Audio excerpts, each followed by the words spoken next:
Hello and welcome to episode 108 of the MisanthroPod. I'm Snipe, and as always I'm joined by Wib. Say hello. Hello. And I'm also joined by Drummer Matt. Say hello. Hello. How are you lovely gentlemen doing this fine afternoon? Well, I'm doing great. Do you want to tell all the lovely people at home how the first time we recorded this intro you pronounced the word MisanthroPod? I was like, hello and welcome to the MisanthroPod. Yep. Because I don't have object permanence, apparently. What does that even mean? Well, I just couldn't, I looked down at my notes and saw podcast 108 written down because I take notes for, noises and stuff to cut out. And it was halfway through the word MisanthroPod, and I looked down and I was like, pod. So my brain just destroyed my my speech center. Even basically. though the word pod is literally in the word misanthropod. Yeah, but I felt it should be earlier, apparently. Okay. But apart from whatever we went through a moment ago, I am okay. It's been a while since we did a podcast, though. It has, because the world is ending, and we're all sad about it, and some of us have injuries, so... And some of us have, responsibilities or some shit. I don't know, it sounds really weird. It's been a time. I'm currently not legally allowed to leave the house, but I don't think that affects podcast recording, so... No, I'm not allowed to leave the house, but not because I might have the Rona, just because I'm a menace to society. Fair. But how are you, Matt? Yeah, aside from said issue, yeah, I'm fine. I've just got a cold, but I thought I'd rather be safe than sorry and get checked. Mm-hmm. So that means I'm just shouldn't go anywhere, really, until it comes back as definitely negative. So you're, deep-throating a cotton swab, Oh, yeah, not... Well, I'd heard worse stories, and it wasn't as bad as I thought, so don't let it put you off if you need to go. I was just being facetious, because that's the my nose was worse personality. when it went up there. Nah. But anyway, no, honestly, I'm you're actually talking fine. to someone who has had, 2 inches of pepperami stuck in their nasal cavity. Yeah, I forgot that.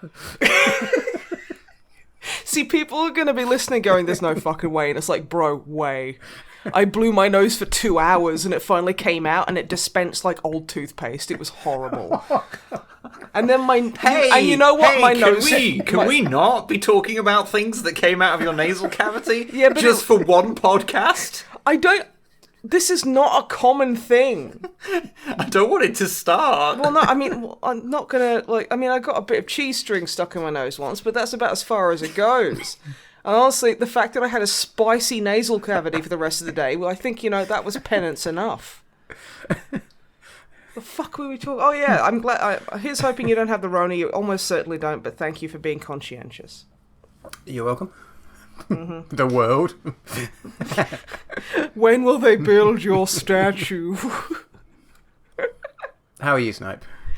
Oh, I'm okay. If I sound different, it's because my wisdom tooth is really kicking my fucking ass.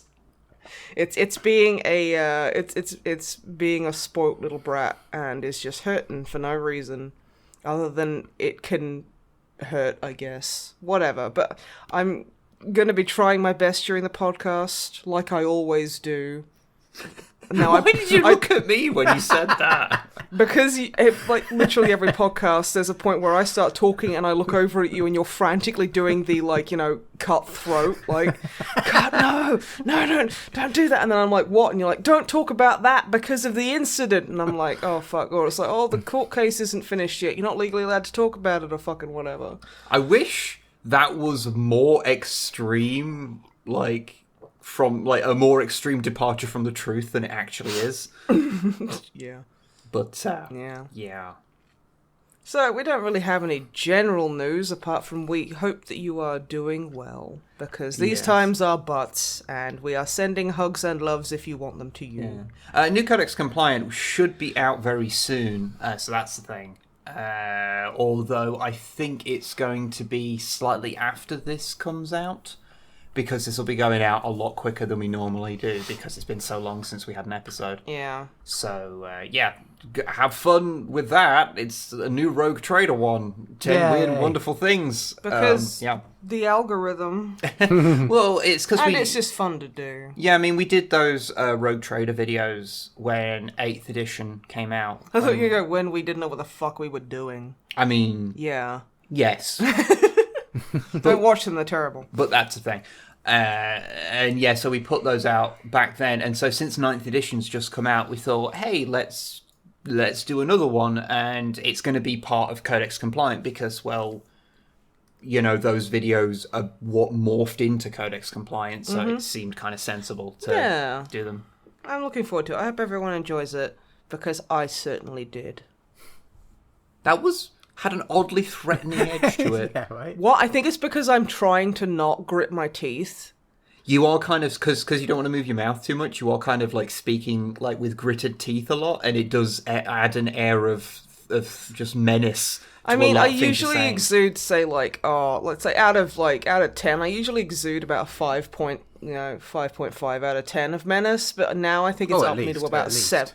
I'm talking about kind of like on an average chill day. I'm usually about 5.5. Like, one of my best friends ever wouldn't approach me for like 2 years because he thought I was gonna kill him. Like, because I'd be at the bus stop, like with a rain cloud on top of me, with a cigarette hanging out of my mouth, and I'd just be staring like holes in the opposite side of the road, and he'd walk past me and want to say hi, and then he'd just think better of it because I looked like I was about to kill a person. This is a 100% true story I would like to add. That's just my chill face, and I was like, it was early in the morning, and I would, like, my college days were spent going to sleep at 3 a.m., not waking up when I should so I could catch the bus. So, like, I'd wake up at 8 and basically have to do everything, run out the house with a cigarette on, and, like, run all the way to the bus stop. So I was just cranky most mornings and just trying to relax, so, yeah. Yeah, and you're just, like, blank, neutral, like, I expression. have resting bee face for days. It's more resting fury face. You legit look furious when you're relaxing. Thanks. I feel bad for, like, because you treated me to a massage, like, many moons ago. And, like, I do feel bad for the woman who was, like, working on me. Okay, yeah. Because, like, it was, like, a full-body massage, and, like, I was face down for half of it, which is weird, because, like, my calf muscles, because, like, I walk like a wanky weirdo, because, like, I kind of overcompensate, so, you know, it's basically it fucks with my posture, and my calf muscles hurt a lot, and my knees are bad. So, like, she was like, any problem areas? And I was like, my calves. Absolutely my calves. And she was like, okay. And, like, this is a thing I don't think a lot of people will know, but if you get, like, a really intense massage, it will make you cry. It just does. It's just, like, my eyes were pouring, and then I turned around, and my eyes were all misty, my eyebrows had come off, and I was just, like, lying there, just, like, staring holes in the ceiling. Poor woman. It's like, okay, I just want to say I wasn't getting a massage with my eyes fully open either. Like, I wasn't just, like staring at the sky. You know, what I'm going to do is I'm going to say, Snipe. Yes, darling. Sweetheart, love of my life, apple of my eye, fridge of my kitchen. Would you Shiny of my Pokedex. Would you like to tell the people at home what you've been doing rather than what we were just doing, which is being people who are over 30 complaining about our aches and pains? Was I doing that? We were getting dangerously close. Okay, because my back hurts. Okay. Well, honestly, like, I've been having a bit of a struggle with mental health because, well, you know, being indoors, things not being what I'm used to, and I just want to hug my friends. So mental health-wise, I've not been the best, but honestly, if anyone's doing well mental health-wise at this point, it's probably weirder. So, yeah. 2020 is a time. It is a time. I won't dwell on it, but, like, I've been watching some horror movies. I've actually watched quite a few, so I'll cut them out and maybe talk about them. I don't know, whatever. Maybe talk about them next time. So, the first movie I saw was the Amityville Haunting. Oh, you mentioned this. Possibly. Possibly. Oh, no. I mentioned something else. Because I can't remember their names, but they're like two massive fucking like chances, like a man and a wife, and they have like the Museum of Occult, and they have the Annabelle doll where it's got like that's it. Yeah, I yeah, it's really, really fucking stupid. I mean, if you believe in ghosts and like spirits and stuff, like that's fine, you know, that's okay. But the fact that they're so capitalizing on all this and like capitalizing on people's fear and trauma is fucking disgusting, and I hate them. So yeah. But yeah, the Amityville Haunting has like they were also involved with that. But this movie is trying to be Paranormal Activity, and it doesn't do very well. So it's all kind of like surveillance footage, and it happens in the Amityville house, like in 2002 or whatever. So it's like, oh yeah, the mum and dad moved in because it was cheap, and there's some like undisclosed financial trouble, and they're like, yeah, this is it. This is the only chance we have. And it's like, and it's insinuated that they have to keep moving because their daughter is like she's sneaking out at night. Like the teenage daughter has boyfriends, and apparently that's why they have to keep moving. And it's like, speaking as a teenager who would literally just, I would come in, sleep, like, I would come in at like 8 a.m., sleep until like 7 p.m., and then go out all night. It's like, that's not a reason to move. That's just your sleep patterns are fucked and you're young. It was just so comedically fucking like ridiculous. And the dad is a military dad, and you know because he stands to attention just around the house. He uses military slang constantly, but the kind of military slang where that's what people think military slang is. The kind of military slang you can find on a Wikipedia entry. Yeah, so it's like, yeah, we're gonna paint this house. So what's the SOP? Like he calls his son like Sarge, like Sergeant, and also like this is a thing. So it's like that. This was probably the least out of place kind of social interaction thing where he gets his son to call him sir and his mum ma'am, which is like, that creeps me the fuck out. But like, so it's like, okay, yeah, that in itself would be fine, but the fact that this guy's like, obviously still thinks he's like in the Marines is like, oh no, that's just how people who are in the military are, and it's like, no, that's a very sick individual and not in the way you think. And like, so the little kid, the little daughter, like she's like 6 years old, and she has a friend, an imaginary friend, and you're like, okay, yeah, obviously we can see where this is going, and like nothing really happens apart from there's like some noises and a couple of things move about, and then like it's all shown on like the cameras, and like the kid is like the teenage boy. He wants to be Steven Spielberg, which is why he's always filming everyone. Well, you know, you've got to have some excuse for why the found footage angle exists. Yeah. And, like... Okay, so I am going to spoil bits of this because it's a fucking terrible movie. Spoil the whole thing. I remember which movie you're talking about. It's shit. Yeah. Also, it literally says at the beginning of it that this is, like, what you are about to see is real footage. And it's like, you know, I'd probably believe you if... Because it starts off with, like, a bunch of idiots breaking into a house. Like, this is, like, before the family move in. And they're like, oh, this is the Amityville house. Yeah, we're going to break in. And then one of the teenagers introduces himself as Donnie Reddit. As in Reddit, the website. Donnie Reddit. And then there's like... And then basically just these teenagers break into the Amityville house and film themselves fucking. And it's like, okay, I've known teenagers. Like they do shithead things, fine, but it's the way they do it. It's like, okay, you're gonna tell me this is real, and then just have basically like fully clothed dry humping when it's like, okay, we can't really show XYZ. So we'll have the guy, as he's like doing his girlfriend over the sink doggy style, we'll just have him zoom in on his own face, like really badly and really shaky. It's terrible. It is just like, no, if you're gonna do that, then do it better.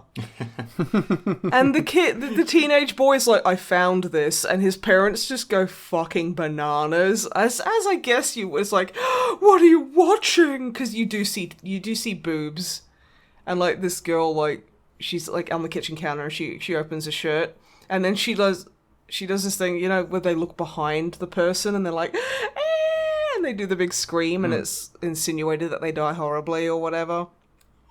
The dad is such an arsehole. He's like, oh yeah, I know I've just seen teenagers get murdered, but you looked at boobs. Oh, the important problem there. Yeah. And also, like, constantly threatening his daughter with military school, which is like, why are you using this as a bad thing? It's like, okay, like, because he's kind of sitting there, like, extolling its fucking, like, the horrors of military school, while he's just, like, jacking off to the idea of like the Wikipedia entry for the Marines, you know? It's just really fucking weird. And like literally at the end, the dad has like a psychotic break and thinks he's back in the Marines, and he starts like pointing guns at his family. Oh, and there is a point where there's a boy that sneaks in to see his daughter, and he pulls a gun on him, and he's got his finger on the trigger, which is like, out of all the things that take me out of it, this is probably the most egregious, because it's like, no matter how much of a dumb fuck you are, like, if you've been in the military, you get trigger discipline. You know what I mean? Yeah. You don't put your finger on the trigger. And he's just like, yeah, no, I'm just gonna do that. And like, yeah, so after the dad has his psychotic break, the family are like, oh well, let's just go sleep in the master bedroom. They all sleep in the same bed because scary things. Yeah, but the thing is, they're sleeping like in the same bed as psycho dad, who thinks he's in the military again. Who literally has a gun on him whilst he's sleeping. Yeah. Who gets fucking killed by like a 6-year-old girl. It's so fucking funny. Also, the effects in this are hilarious. So they're like sitting down talking to some guy about the house being haunted, and then there's just like, it's like a wipe, and there's like a shimmery figure standing in the hallway for like 3 minutes. It's not even like, oh, you see something at the corner of your eye. It's like, no, it's just, I can look at that and see how bad that effect is. What I most liked is that the bits of that movie that I saw was... You mean the ones I was laughing hardest at, Yeah. and you wanted to see what was happening? Yeah, and I'd see it, and there'd be a shot, and it'd be from one camera where you can see the ghost, and then it'll cut to other cameras where the ghost can't be seen. And I wouldn't realise that it was supposed to be a ghost because there was no effect. It was just like a kid in fucking like jeans and a t-shirt. No blood or any kind of effect. It was just there. And like, oh god, that was the funniest fucking part, where the little girl is sitting in the living room playing with this kid, and you just think it's a neighborhood kid, because they're just sitting there playing, and then the dad comes in and is like, "Who are you talking to?" And she's like, "Oh, I can't remember. It's like, I'm talking to Timmy." And he's like, "Ah, stay away from my daughter!" And like, Wib turns around and goes, "What, is he gonna go like?" I was comparing it to, you know, those videos you see online where someone will say, "Oh, you've been talking to my missus," and then they'll pretend to punch the phone. Yeah, they'll pretend that a person is there and pretend to proceed to like want to punch, to show off their masculinity because they're big, strong, manly men, powerful, and they're not afraid of that. Yeah, basically, Wib said that, And then the dad ran over to where the kid was, and then it cuts to another camera where there's nothing there, and he just starts shadowboxing the floor. It's the funniest fucking thing. He tries to punch the ghost. And then it shows you that the ghost just got up and fucking walked out the house. It was just like, as he was running over, the ghost was like, no, I'm gonna go and play outside. It's like that part from Drop Dead Fred, where Carrie Fisher just fucking starts like pretending to strangle Drop Dead Fred in the chair. You would be amazed how few people remember the intricacies of the movie Drop Dead Fred. Well, I mean, fine. That's fine. If that's the way you want to live your life, you know, I'm going to judge you for it, but I can't ultimately stop you, not legally. Anyway, really bad movie. And then I immediately watched Paranormal Activity 2, which is so much better. It just gets the found footage.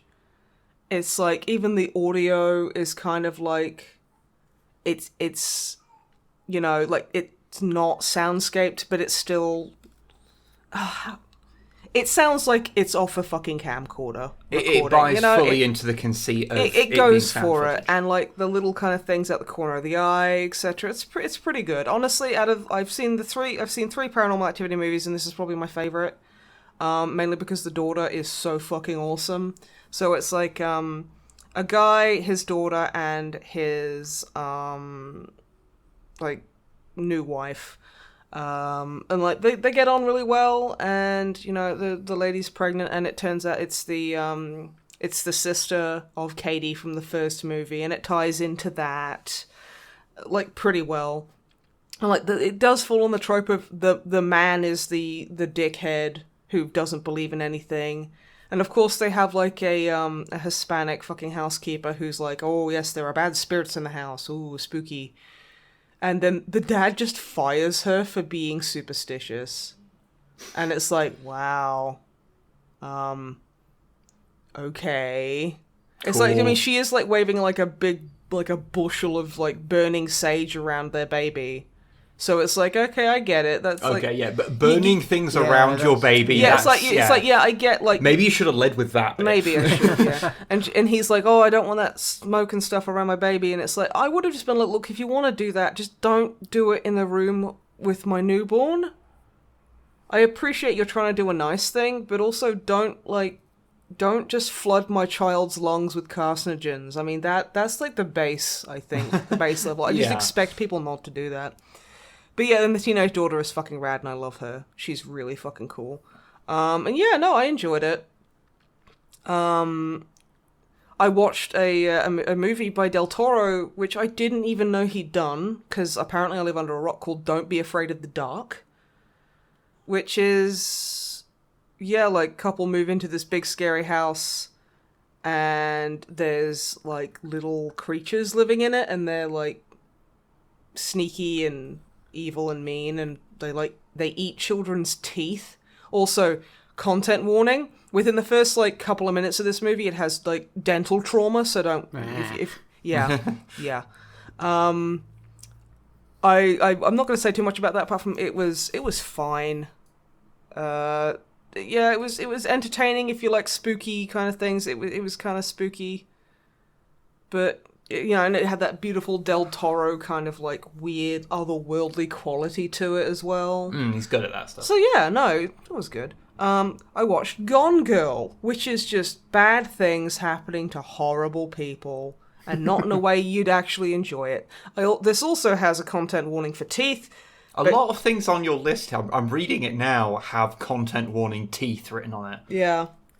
Well, I mean, it's got a bunch of content warnings, like for like implied sexual violence, like spousal abuse, like it's just nasty, and it's like it's really long. It's like 2 and a bit hours long, and it's just, I mean, it's an interesting premise. And it's like, it's well acted, but at the same time it's kind of like you're on the main character's side for a while, and then you're like, oh, okay, no, fuck this guy, he's a piece of shit. And it's just, I just kind of felt a bit shitty afterwards. It's just kind of like, oh. Always the sign of a good movie. Yeah. Paranormal Activity 3, content warning, for teeth. It's not like it's not dental trauma. It's just there's a little girl who has a loose tooth and she keeps like messing with it, and it's just like, oh, can't deal with that. I can't deal with it. I think back to having them as a child, and I'm you're like, this is so fucking cool, and then I don't even want to think about it. I regret bringing it up already. Okay, we'll move on. Honestly, I thought this was pretty weak. It's the weakest of the first 3 Paranormal Activities.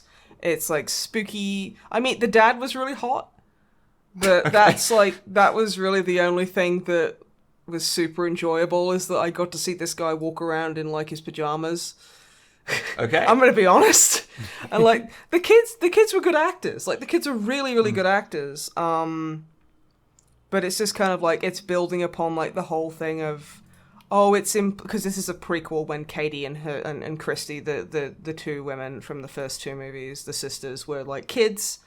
And also there's a really awkward part where the dad's like, they get high and they're like, while filming it on like a camcorder in like 1986 or whatever, and they're like, oh yeah, let's fuck, and she's like, no, okay, that's fine, because she's getting really funny about him like filming her lighting up a joint. But then it's like, let's fuck, and it's honestly, it looked like it was the most sexless, most uncomfortable sex scene, because it's just like I don't know if it's supposed to be like that, but it was just kind of like, oh yeah, so we're gonna just like get a bit of frottage going and then just be really awkward about it. I would imagine the vast majority of sex tapes people have made probably are kind of like that. So. Yeah, no, but this is the thing. It also kind of like breaks your immersion a little bit, because you're like, okay, why would the police include this tape? It's like, Cops be horny, I guess. Okay, but yeah, and it's like, I get that like the sex scene is interrupted by like a big bang, but it's still like, do we have to watch them smoke weed and then do the awkward like, hey, do you want to like film ourselves having really milquetoast sex so we can never look at it again, because all of our sexual encounters will probably look like this? And it's like, okay, that's fine. There's like, the little girl's got like an imaginary friend called Toby, who's like really old and really big, and is obviously the demon. But again, I feel no tension in these poltergeist movies, because I imagine like this fucking little goblin running around and like, ooh, I'm gonna put my evil symbol onto a light bright and I'm gonna knock this Teddy Ruxpin off the shelf. Ha! Take that, humans! And it's like, wow. Yeah. Okay. There is a couple of cool things. There's like a scene where the babysitter's kind of like the dad puts the camera on an oscillating fan so it moves back and forth, and like there's like a kid-sized like lump underneath this sheet, so it's like pretending to be a ghost, because like the babysitter was like telling them a silly ghost story before they went to sleep, and she put a sheet on and was like, oh, and then she looks at the camera and it's like, oh look, you finally caught a ghost on camera, and I'm like, I like you. That's good. And she's also the only person dressed like it's the 80s. Everyone else is just dressed fucking normal. And like, so yeah, she's doing her homework, she's got her back to the door, and then this little kid-shaped lump is there. And then she's like, oh, I noticed something, and turns around, and then the sheet drops and there's nothing in it. It's like, oh, that's pretty cool. That's fun. But yeah, honestly, it was... I mean, like, the dad, like, spoilers, the dad dies, and he gets, like, folded like a table, like one of them card tables. Okay. He gets, like, his head basically just... the back of his head headbutts his ass. And I was like, no. That's... And it turns out the grandma's like a witch, and she's like, hey, let's marry the little girl to this demon thing. And it was just like, okay. Can I make an observation? Yeah, go. Because over the last handful of podcasts, you have described many, many, many horror films. Oh, yeah, definitely. Of a certain type, the kind that are made now. And I'm pretty sure that at this point, we could go and and this is not a state. This is no slight on you. This is a slight on the unoriginality of horror movie creators. That I'm pretty sure that we could go and isolate audio from those other episodes and then amass them into the plot of whatever movie you're about to describe.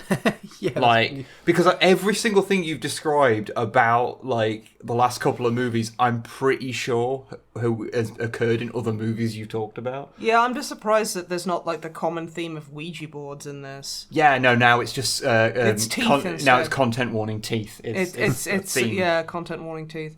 I will touch. I completed Halo Reach, and I've been playing Halo 1 Anniversary with Longfang on stream. They are good. Yes, and it's fun to play, and they obviously have put a hell of a lot of work into the remastering. Yeah, I'll mention that because I talked about it. There's like a Monkey Island button where you press it and it changes immediately visually back to what it used to be, and like soundtrack as well. It doesn't really apply so much in Halo 1, but in Halo 2 because they completely redid the soundscapes and the music in that one. Yeah, so it's like so cool to see because you can play it in old school visuals or new, and just at a click of a button. I really like cool. that. It is really really cool. So yeah. I also saw another horror movie that, now this one is special. Oh my goodness. So this is on Netflix. It's called I See You, as in I am currently looking at you, not in intensive care unit, initialization. And it stars Helen Hunt, who is an older lady now, and one of the biggest, weirdest things about this movie is the fact that while streaming it, because I mean it's a movie that's filmed, like a lot of the scenes are very dark, so you know streaming services don't like that. There's a lot of compression and weirdness about it. But everything she's in, all the scenes she's in, looks like she's been smoothed. And it's like she looks like Odo from fucking like Star Trek. And like the thing is, she'll be talking to someone and like the camera will be on her, and then it'll cut to the other person she's talking to, and they'll have skin texture, facial texture, and just look normal. And then it cuts back to her, and she's just this smooth fucking thing, and I'm like, I really hope that's just my eyes or the... As I said to you at the time, I wouldn't want to put anything on that because the compression on this movie was so bad that any visual oddity...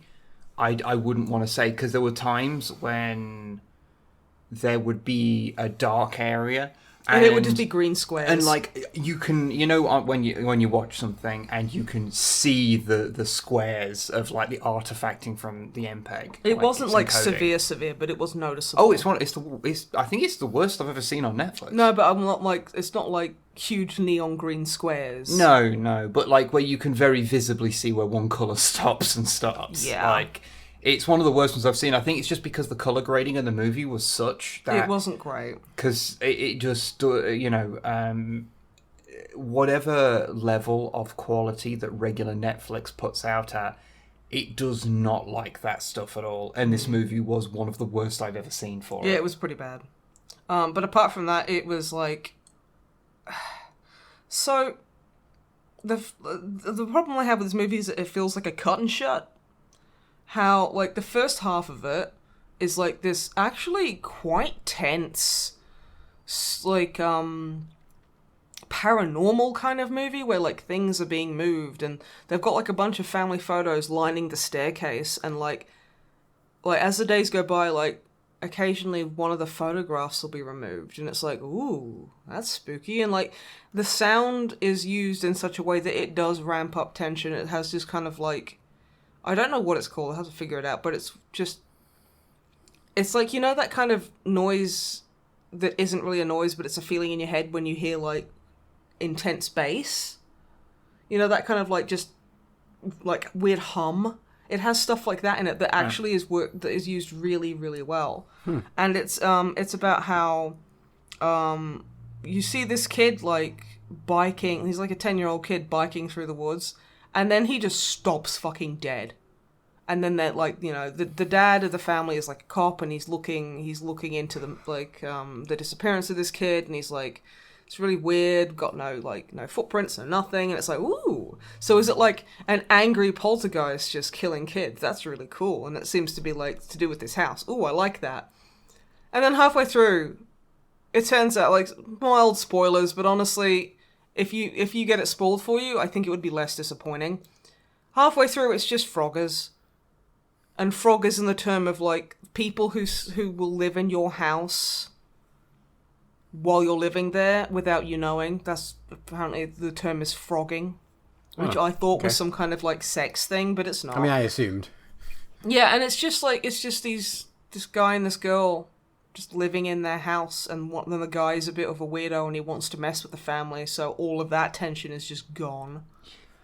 Yeah. And it's like, it does, like, then the latter half of the movie is just a completely different fucking movie with, like, nothing really to do with the first half, and it's just like... And it tries to cram in so many twists and turns and this person is actually this person. Or you thought this person was doing this, but they're actually doing this. And it's just like, it suddenly tries so fucking hard and just fails on every point. It was... Because I really liked the start of it. It was really good. It was an interesting movie because it felt like... And I know this is a thing that can't really exist, but it feels like what it should have been is two movies. The first movie being it, where it's the family doesn't know what's going off, and then at the very end they get a hint of it because... spoilers, but people are dead at the end of it, and shock horror, it would be revealed that there are people living in their house, and like to have that reveal and to have that be the story, and then to have a companion movie that comes out from the other perspective of the people who are living in their house, because what happens there, because they have to squeeze that story into the second half of the movie, it means that the actual character arcs that are really needed there don't get the room to breathe. Yep. So it's just kind of, it feels like two movies squidged together. And if it was two companion movies, I think both of them would be very interesting. Honestly, if they were just two completely separate movies, I would have enjoyed them both. But the fact that, it's a fucking cut and shut. And it just feels so weird. And it does feel like so in writing, as a writer, it's like, you do want to surprise your readers. You want to, like, it makes you feel smart and good if you can set something up and, like, people will be like, oh, it's like, oh, this person's going to be the killer, but it's actually, like, a different person or something completely different, you know? It's, like, twists are kind of mandatory at this point. Like, they're in everything. And... you know, I'm a bit fatigued with them, but it's like, as a writer, you do kind of want to sit there and go, I want to make it smart, and I want to make it interesting, and I want to have people have the, oh my goodness, I didn't know kind of moment. Like with the end of Game of Thrones, how, like, they didn't, it's like, if, an important thing a lot of writers have to realize is that if people guess your twist, it means that you've laid breadcrumbs out properly. And that's good. You know, you've done a good job. Whereas if you're too concerned about, like, oh, we'll lay breadcrumbs for this, but then it'll be a completely different person that's indicated for no reason, just because you want the shocking twist, it's cheap, it's bad, and it makes people feel like they've wasted their time.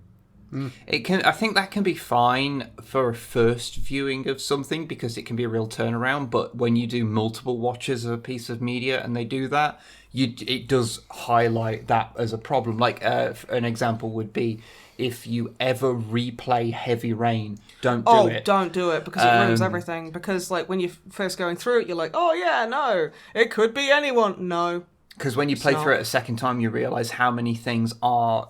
dead ends. Calling them red herrings is really doing a disservice to red herrings. Yeah. They are intentional misdirection in a way that makes no sense within the logic of the narrative. Just because it's a cheap way to keep you guessing, and it's like, and yeah, audiences don't like that. And that's basically what this movie feels like, is that it got halfway through and then they were just like, let's just look really smart and try and be really kind of twisty and turny and surprising. And it doesn't make sense, and it feels cheap and terrible. You've missed out the most important part, though. The frog mask. The frog mask. Okay, so the guy who, like, is living in the house when they don't know with the girl, he's, like, unhinged or something, and he's decided that he's got a frog mask. Now, when I first saw this, I thought it was like, because the mask looks exactly like, you know, the symbol monkey toys, where, like, you know, it's like this big creepy monkey face dressed in like a circus thing, and they bash symbols together. Yeah. It looks exactly like that, but it's not showing teeth. And he's puts it on and he scares the girl and she's like, oh my god, what are you doing with that? And he's like, oh, it's a frog mask because we're frogging. And I was like, fuck, wait, that's supposed to be a frog? What? And it also looks like he's just put like a little like a toy, it's like 6 inches tall or something. And it looks like he's just put it under his hoodie on top of his head. He doesn't look like he's wearing it. It looks really silly to me. But yeah, and like you keep going, oh my god, it's a frog mask, and it's like, no, it's not, mate. It's a monkey mask. You just need symbols. What's going on? It is a very silly mask. Yeah, so I wouldn't recommend it. Last movie I watched is not actually a horror movie. It was a documentary. Huh. And it was actually really, really, really good. So, content warning for like with this movie, with like sexual assault, racism, all the horrible things that go along with the subject matter. It's called Disclosure, and it's a documentary on Netflix about the trans community and trans representation, and it's actually really interesting, and really eye-opening, because like everyone they interview is trans, which is like, I was sitting there watching that going, this is really cool, not having someone going, hello, I'm cis, and I'm here to tell you about what being a trans person is, which is usually what it is, let's be fucking honest. And no, it's like they had Lily Wachowski, they had Laverne Cox, they had Chaz Bono, they had loads of like trans people in the limelight, you know, just talking about their experiences being trans and how the representation in the media is so fucking important, especially with like there was one lady who was like, oh, I came out as trans at work to a friend of mine who was very smart and very lovely. This was years and years ago, and she was like, oh, you mean like Buffalo Bill? Which is like, that's so far beyond fucking not okay. Jesus Christ.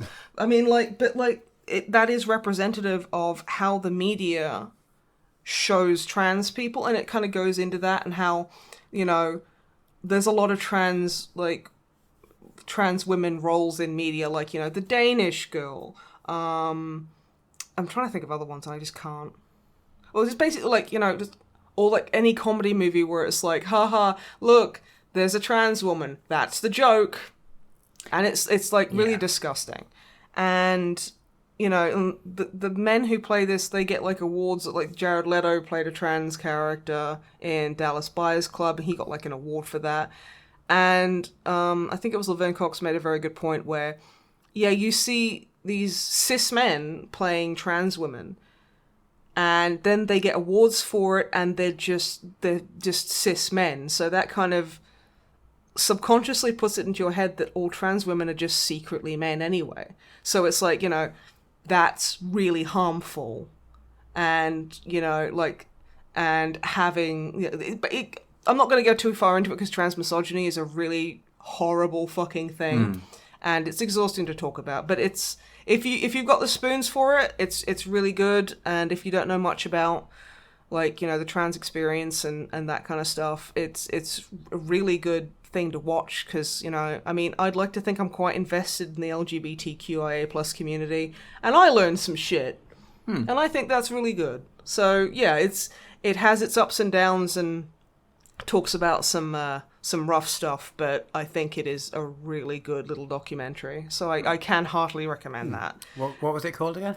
Disclosure. Okay, good. Yeah. But yeah, no, it's really cool. And like, that like Lily Wachowski talking about how, well, after she came out as trans, everyone views her previous work through a trans lens, and how, and just like little things like that you just wouldn't think of, and it's like, that's really interesting. And it's listening to trans people talk, which is very fucking important. So yeah, can't recommend it enough. Very good. And yeah, that's everything I have to talk about. Sorry for carrying on. I will now get my coffee. I have a secondary cup of coffee. You have multiple cups of coffee prepared for just such an occasion. My tooth hurts, so... Okay, then Matt, what have you been up to? I've actually done a few things. I've a relatively long list, which is surprising. Sorry, I took up so much. I just realised how much time I took up. I'm really sorry. No, I don't know how much I have to say on them all. Let's see. First up, public service announcement. There is a new season of Agretsuko on Netflix. I know. I need to see the second one. I got halfway through the second one, and I'm like, I stopped because there was that one guy who was super nice, and then was just super like passive aggressive and underhanded, and I couldn't watch because it was tiring. It was super uncomfortable, and I just couldn't deal with it. So, yeah, but I need to go back and power through. But yeah, we've only watched the first episode, so But I assume the whole series is going to be good because it's Agretsuko. Agretsuko is amazing. Of course, it's going to be the best. Bits of TV we have been watching. We watched a series that's a couple of years old now called Dead Pixels. I know what a dead pixel is, but I don't know what. Yeah, it was just that. It was just a black screen with you just have to find the. No, it wasn't that. It's basically it's to test if your TV is breaking. Yeah, that's what this series is great. Only because your TV's like doing fine. Yeah. No, it's a British series. It's about 3 or 4 people who they all play a online Memopaga, World of Warcraft equivalent game called. I forgot what Kingdom Scrolls. That's it. That's their sort of. Oh my! I'm pretty sure I've seen loads of adverts for that knockoff fucking thing where the boobs they've stolen the artwork and the boobs are weirdly animated to get bigger. Yeah, I mean, yeah. It's I wanted to like it, but I feel like it was written by someone who you mentioned earlier, who sort of. Looking up things on Wikipedia, like the military stuff earlier, it kind of feels like that the people who wrote it hadn't really ever played one of these games. Yeah, I mean, say what you like about South Park, and believe me, I fucking will. But when they did a World of Warcraft episode, you know that they actually played it. Yeah, it's like, okay, you need to give that cloak to Kyle because he's a hunter and he needs the agility. That also has like a passive, but that kind of thing. Where it's like, oh yeah, we need more derps. on the Begigigi or whatever the fuck. I know too much, so I can't even pretend I don't know. But yeah, so it's sort of. Did you ever watch The Guild? The YouTube? No. It's sort of the British remake of that almost. It's not, but it's like I'm sure a lot of the jokes were lifted straight from The Guild, and I haven't seen The Guild since it first came out. So I imagine if I went back and rewatched it now, I don't know how it would hold up. So. But I enjoyed it at the time, and watching this is just like, this is just a bad remake of that. Okay. I don't know, I really wanted to like it, but it came across as like the main character's just a bit like mean, but not in an interesting way, and the game that they make the mistake of trying to like the scenes when they're all in the game together, because there's quite a few scenes in the real world. Showing them interacting. Oh, is it kind of like a machinima kind of thing? So it's like they're on the computer and then it's like their characters in game interacting. Yeah. Okay. But the game they make is obviously like, it's a small budget British TV show.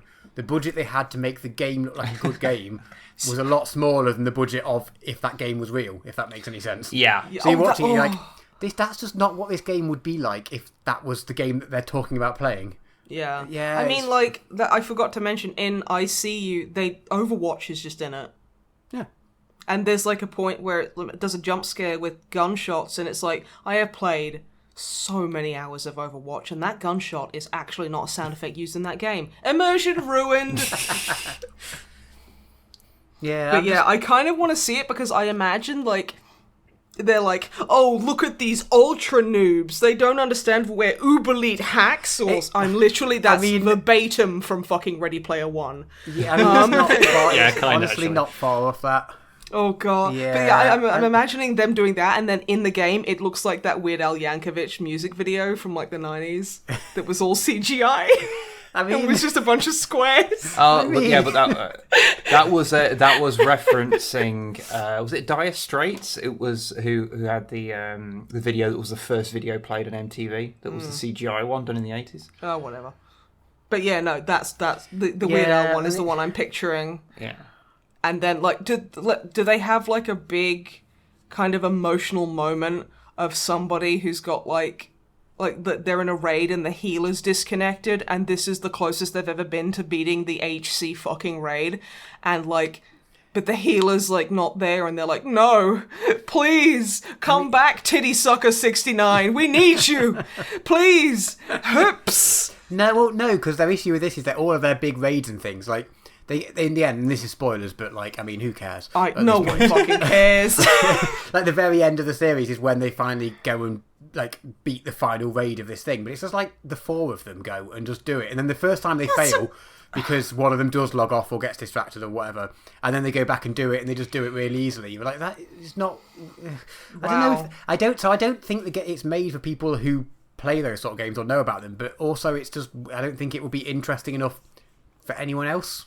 I don't know, we carried on watching. It was only 6 episodes, and they're only 20-minute episodes, so we're like, well, we might as well watch it. And in its defence, there was at least one joke in each episode that was like a proper laugh-out-loud joke.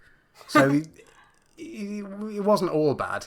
You see, I desperately want to write like a web series like this now, where there's like a really emotional like character arc where like Titty Sucker 69, who's always been there for like Cream Pie Magnet, and then he ninjas a staff he really wants and then logs off, and he's only playing on his alt that isn't like, because they don't have like real ID friends, so he doesn't know where he's gone, and he really needed that HOTS increase. And then, like, he calls him a racial slur and they're fine again. Gamers, am I right? Gamers! Worst thing to happen to gaming.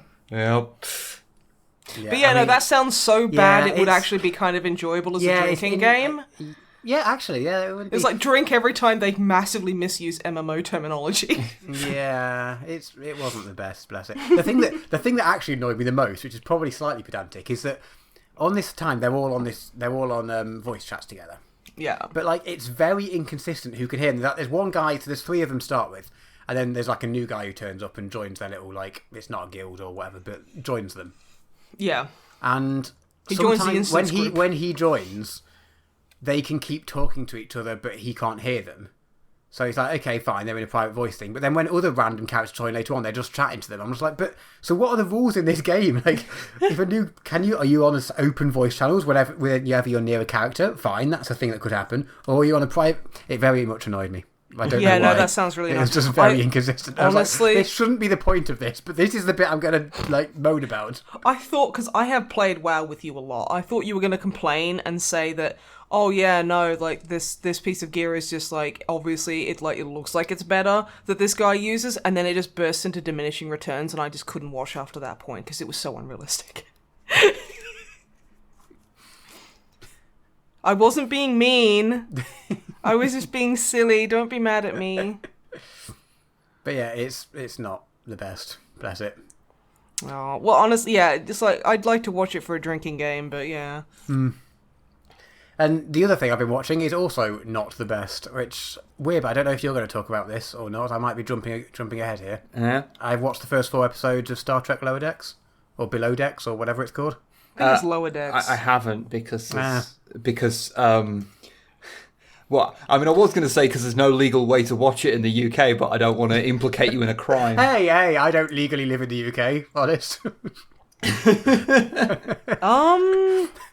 I'm just puzzling over what the fuck that means. Yeah, I don't know, but how many layers of illegality was that? Honestly, just do what I do and use a fucking VPN, because there's like a couple out there that Netflix hasn't clocked yet, which is why I'm using one to watch. It's not on Netflix. I watched it on a website where you could watch cartoons online, but I'm not sure what the website was called. Yeah. Oh, also, I want to, like, very, very briefly, I want to give a big shout out to doesthedogdie.com. Which you type in a movie and it'll perfect. Yeah, it'll tell you if. Well, I mean, yeah, but it will tell you in a movie if the dog dies or if it's hurt. And it's like, it can spoil certain parts of a movie, like, oh, this, like, there's only one kid in it, and it'll say, oh, is there a child death? Yes, no. And, like, they've got so many things. So it's like, is there shaky cam? So, like, if you get sick about shaky cam, or is there certain, like, common triggers? And they'll list those. And if yes, it'll usually have, like, a little kind of, like, oh, this happens, like a brief description. So it's like, does the dog die has been fucking awesome. Because if I have to, like, because, like, I was going to watch a movie the other day. It was a Thai horror movie. And I was like, it's got no trigger. It's got no warnings at all. It just says mature. So I went on Does the Dog Die? And it was like, oh yeah, this has child abuse, child murder, fucking dentist trauma, like all this horrible shit. And I'm like, more CW teeth. And I'm like, okay, thank you, doesthedogdie.com. Really good. Really, really, like, that's very cool, especially if you're into horror movies, because a lot of horror movies, especially cheaper ones, just throw in severe triggers just because they think that gives them some kind of, like, some edge, and it's just really fucking tedious and horrible. So, yeah. Didn't mean to interrupt, dude. I meant to bring that up, but I didn't remember. Cause not at all. Yeah, that's a good thing. Star Trek's Lower Decks, Below Decks, whatever it is not a good thing, I think, so far. And I'm not coming into it as being, the biggest Trekkie in the world. And I think it might be interesting to hold off a proper conversation about it until at least you've seen it, Webb. Because I'd be interested to hear your thoughts. But just my summary of it so far is that I think... How's the best to phrase this? Okay, so Star Trek Lower... Is it Lower Decks or Below Decks? It's Lower Decks. Lower Decks. So... it's very similar to a lot of new cartoons that are coming out at the moment. It's very shouty and it's very trying to be a bit edgy and blah, blah, blah. And that would all fit a lot better if it wasn't a Star Trek thing. But if it wasn't a Star Trek thing, there'd be absolutely nothing interesting and stand out about it. So it's sort of, the fact that it exists means it's kind of redundant and doesn't need to exist. If that makes any sense. That's a real shame. It would probably be better if it wasn't set in the Star Trek universe. But then there would be no reason for it to exist whatsoever. So I think I said on a previous episode when the trailer came out that, like, comedy kind of resists being put into trailers because kind of the build-up of a joke in a scene will not necessarily work the same in a trailer as it will in the show. But watching the trailer, I was like, this looks like a worse version of Final Space. The first season? Yeah, I mean, I don't think they did a trailer for the second season. No, not one that I saw anyway. Oh, so you're talking about the trailers, okay. Yeah, well, okay. Like when you watch Final Space, it's a much better show than it has any right to be, and that was sort of free of baggage of being from an existing franchise, and yeah, watching the trailer of the Lower Decks, I was just kind of like, this doesn't look great, because this idea of this kind of this style of humor in a sci-fi setting has already been done in Final Space, and it was a bit shaky to begin with, but it got quite good, and I'm not sure that this is going to be able to be as good as that.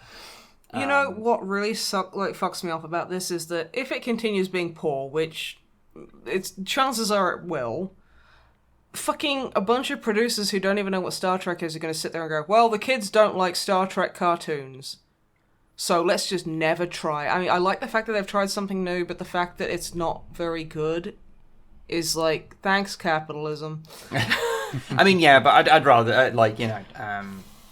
it's one of those things, I want to see it for myself. And yeah, no, definitely, yeah. Like, because, ultimately, though, for the most part, we tend to agree on, like, comedies and things that we like. There are things that, like, one of us like and one of us don't, so I might like it, Yeah, of course. No, I'm not saying you shouldn't check it out when, legally available to do so. But, yeah. Yeah, I mean, I've watched all the episodes that were available, so I mean, that says something, I guess. Yeah. And to be fair, they probably won't be as bad as some of the things that I am going to talk about in a little bit. See, I know vaguely what you're going to be talking about, and yes, I agree. Yeah. I mean, I guess it's the first season of a Star Trek thing, so also it kind of it's not allowed to be good. Yeah.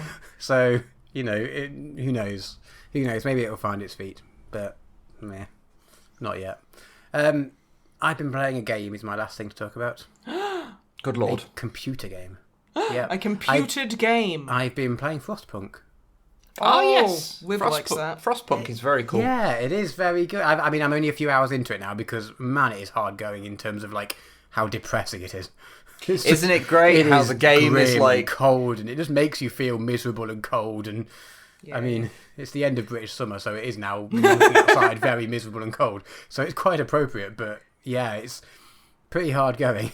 But good. Don't you like really how? Good so far. Don't you like how the game's like? Okay, the only way to survive the winter is to either be a theocracy or to be a fascist. That's good.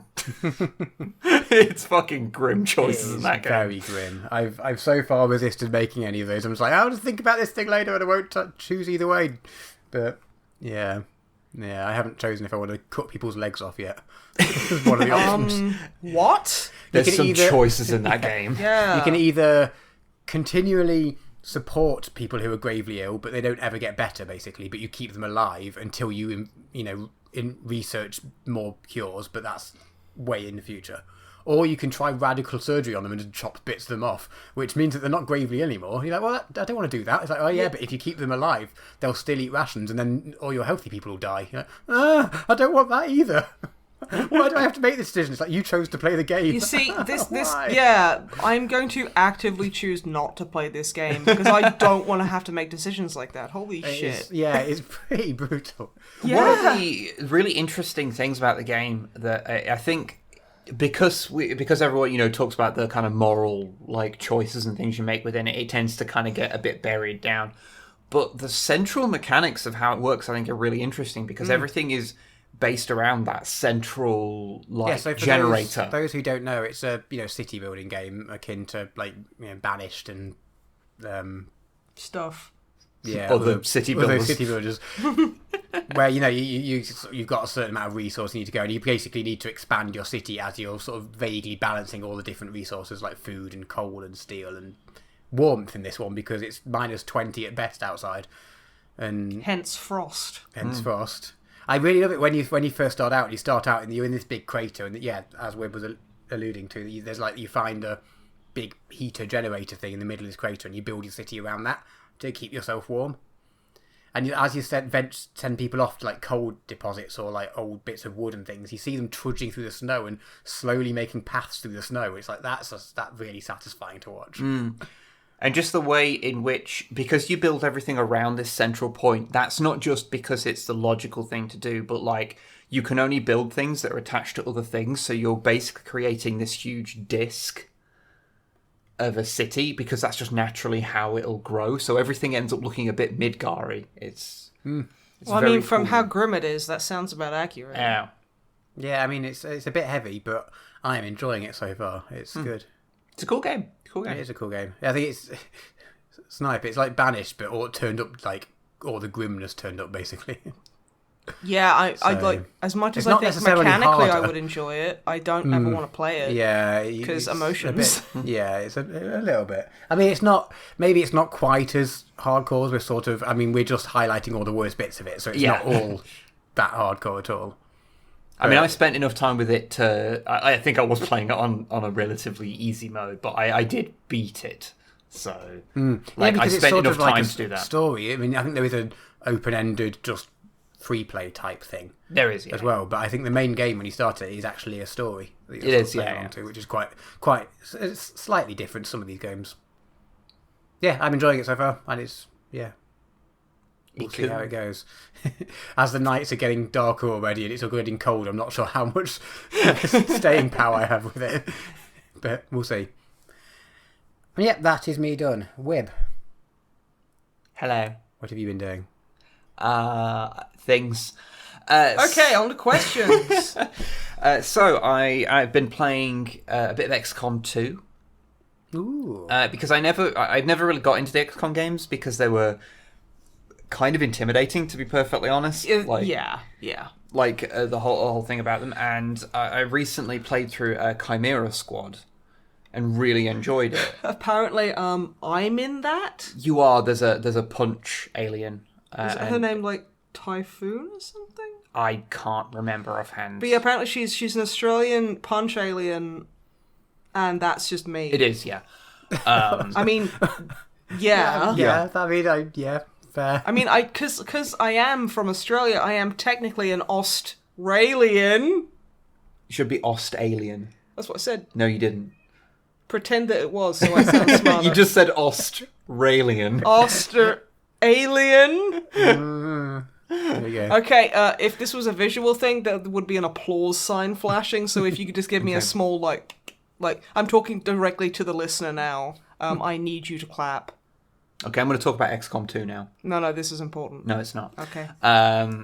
So I started playing XCOM 2 because I remember talking about it a while ago and saying like, should I play XCOM 1 first? And everyone was basically like, yeah, it's not necessary. Why don't you play XCOM Declassified, the Bureau, or fucking whatever? Literally, no one has ever suggested I play that. Really?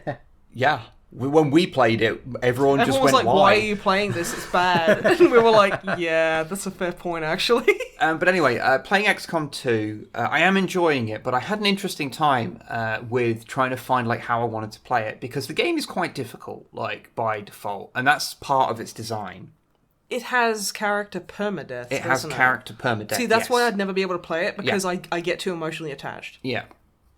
And one thing that I noticed when I first tried to play it, and I just set it on normal, and very quickly became intimately familiar with why the memes about hit chance was such a big deal. What you mean, like, oh, if it's 70% chance or less, then it's a miss? Basically, yeah. It becomes like it's actually like genuinely it gets really kind of awkward to like play certain parts of it because of how high the hit chances are, or how low they are rather. And so like what I actually found was that between that your hit chances just being so low all the time, and the permadeath, and just the general how quickly characters can die, like I was just not able to enjoy the game.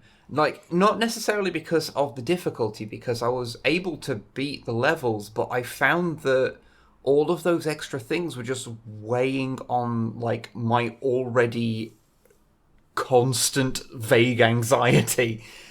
And just really getting under my skin. And I had to turn it down to easy purely to stop that happening. Because on top of that, you've also got like timers of like level missions have to be beaten in so many turns. Oh, fuck timed missions. Oh, and yeah, I remember that from XCOM 1. They were the worst. Ugh. And like that combination of things, it's that thing where it's like, I think, you know, we've talked about it before, but the whole idea of difficulty in games, that the conversation is usually... a large portion of it is people being dickhead gatekeepers and saying, "Oh well, if get better at the game. Like if you can't beat it, then you're really a gamer." And I go, "No, I don't call myself a gamer. I have self-respect." You're not, and you don't use racial slurs. If you play games, that's fine. Capital G Gamers TM, I'm talking about there. Don't worry. Yeah. No one likes them. But I think like these kind of games, they bring out an interesting thing of that. In that case, the difficulty was not about raw difficulty or being better at video games.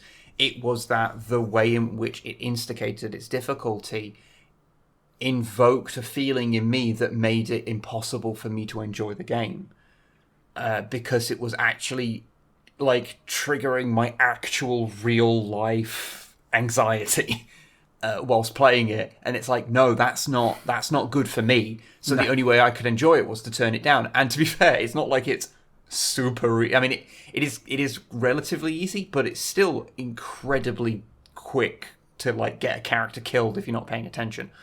Like, let's just say I have been save scumming on some occasions quite badly. I mean, with a game like that, I mean, save scumming, I don't see a problem with if you're just playing on your own or whatever.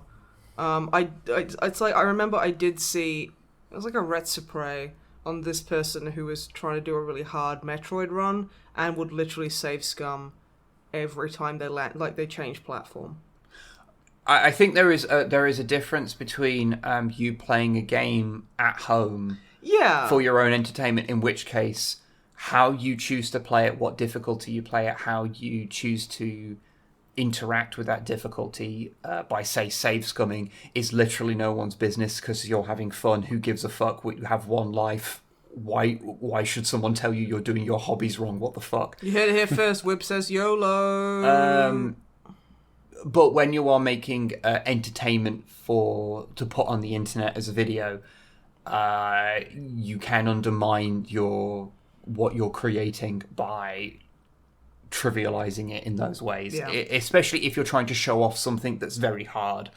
That becomes like, that's more of because it's not playing the game. That's more because you're playing that game into a medium of entertainment, which obeys different rules. I mean, yeah, that's what I said, but no one near as smart or as verbose. So yeah. But anyway, I found that kind of interesting. I'm enjoying it now. Like I just turned it down because now I can just play it and enjoy the mechanics of the game as opposed to having those mechanics feel oppressive to me. But yeah, so I probably won't ever talk about it again because I ain't got anything really to say about it. It's XCOM. It's pretty good. Apparently people like it, and they like it because it's good. Yeah, it's a good game. I like it because it's good. I've also if you like XCOM, you'll like Mario and Rabbids Kingdom Battle. Is my recommendation. Oh my god, you are just such a Nintendo shill right now. I cannot believe it, but it's just great. So you're a rabid proselytizer. I thought you could say a rabid propagandist. I mean that too. Because that's like double pushing meaning, the rabbit propaganda. The rabid agenda. Yeah. But I've also been watching a bunch of stuff. Finally got around to watching the last season of Bojack Horseman. Oh, I really need to get up to that, but I just haven't been in the right headspace for it, You need to be in a specific kind of headspace before you watch that. Yeah, it wasn't as bad as some of the other seasons in that regard, I will say. Oh, good. But yeah, it's good, and I'm glad the series ended because I think the series probably did have maybe one more season than it maybe should have. And I don't mean that in the way that any of them were bad, but I don't know. I kind of feel like there's a couple of seasons where it was spinning its wheels. It was kind of spinning its wheels. It was doing it in a good and entertaining way. I just think that in hindsight, maybe they could truncate a season's worth of content and it would be stronger. Yeah. But that's just an idle thought. I might be wrong there. But I think it ends in a good place because I think that is a show that could end. It could 100% thematically end astronomically depressingly. Yep. And that would be a fitting end to it. But also it's the type of show where it wouldn't surprise me if it ended up with a far too saccharine sweet ending as well that doesn't really match. But what they actually ended with, I actually think was a good place. I think they did good. Really good show. I don't know why, because obviously loads of people have recommended it over the years, but yeah, can 100% recommend Bojack Horseman, although wow, it has a lot to do with depression and abuse, and oh my fucking god, every fucking content warning under the sun. I have trouble watching the scenes with his parents, because that's basically my parents. Yeah. So... yeah. Except for my mother was pretending she could see the future and, like, scamming people. Yeah. So, yeah... But it's really good. But one thing that Bojack made me realise was that there's some really good animation on Netflix. Bojack, Tuca and Birdie until they cancelled it. And then then they got snapped up again because they were like, "Oh yeah, this is a really good show." And Netflix is fucking sleeping on it because they're idiots. Yeah, I can't remember who snapped up. Another company bought it up. So there is going to be more seasons of it. So that's I good. love Super Birdie. It's the best. But, so you had that. You had Far North Space, which I enjoyed. And there's plenty of stuff which they didn't make, but they have the rights to over here, like Agretsuko. And there's plenty of anime and stuff like that is on there. And Netflix original, I think you mean you've just bought the license for distribution, but okay. Yeah, that's all. I mean, hell, like... Yeah, I know. I'm being like, intentionally a jerk. Yeah, but what I wanted to investigate was the other shows. The Netflix original adult cartoons that you look at and you go, well, I'm never watching that. I read the blurb for Paradise PD and I fell into a coma for 2.5 weeks and had to learn my alphabet again. It was that fucking awful. You should try watching it, No. which I did. So I'm going to briefly run down the 3 shows that I watched a couple of episodes of. Okay. Because, my God, these are quite bad. So, as you just mentioned, I did watch a couple of episodes of Paradise PD, and that is a shit show that you should never watch. This is the one that is the least salvageable. It is terrible. It is Family Guy level humour, but In the year of our Lord, 2020... Well, I'll put it this way. One of the characters is the dog called Bullet, because it's based in a police station in like a small town, and one of the characters is their drug sniffer dog, and he's addicted to drugs because do you remember that episode of Family Guy from 2001 where Brian becomes a sniffer dog and becomes addicted to cocaine? Yeah, they made that episode be an entire character. Wow. And it is still not It funny. wasn't even that good when Family Guy did it. It's a weird show because obviously it's satirizing the police, and so a lot of it is based. A lot of the punchlines are police brutality. Wait. And it is portrayed as a bad thing, but the problem is because the show is like constantly just doing these kind of really shit, like tasteless humor all the time. It means that when it does actually have a little nugget of something to say, it always just falls flat because it has no weight behind it, no build-up, because it's just another goof in a long line of other goofs. There's a part where a character is talking to kids about like being aware of predators, and he does a whole song about basically how you will only be safe if you're always afraid. And it's like, that's got something to say there as how people are taught to treat how crime is. Yeah. And how, especially within like American culture and how American police kind of work things, like it has something to say there, but it's just buried in all of this bullshit. It's buried under fucking Family Guy trash. Yeah. Also, I know this kind of messes with the tone a bit, but I don't have my hearing aids in, and what I heard you say was, this guy sings a song about children having to be aware of predators. And I was like, fuck! They're going after kids now! Yeah. So that, like, I was literally, the whole time you were talking, I was puzzling about that, and I was like, oh, okay, yeah, predators. Sorry. Oh, and also, if anything I've said there has any point that makes you think, like, oh, it sounds bad, but maybe I'll give it a watch, one of the reoccurring gags is the female police officer sexually harassing one of the male police officers. Oh, it's funny because it's happening to a guy. And it's funny because he's a big guy. Wow, that's really fucking gross. Don't watch Paradise PD. It is shit.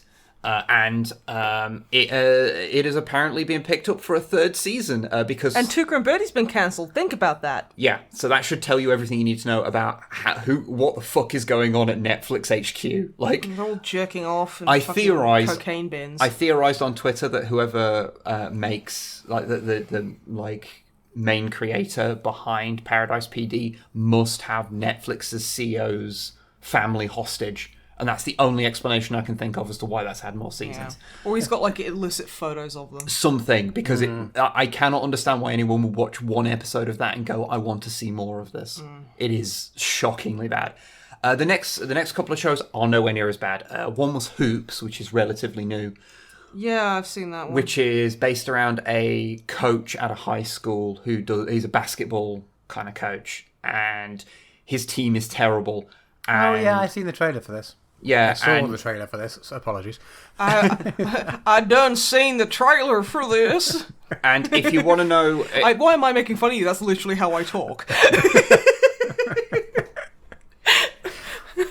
Anyway, the entire show is basically, how funny do you find it when someone says the words fuck and dick in a situation in which they should not say fuck or dick?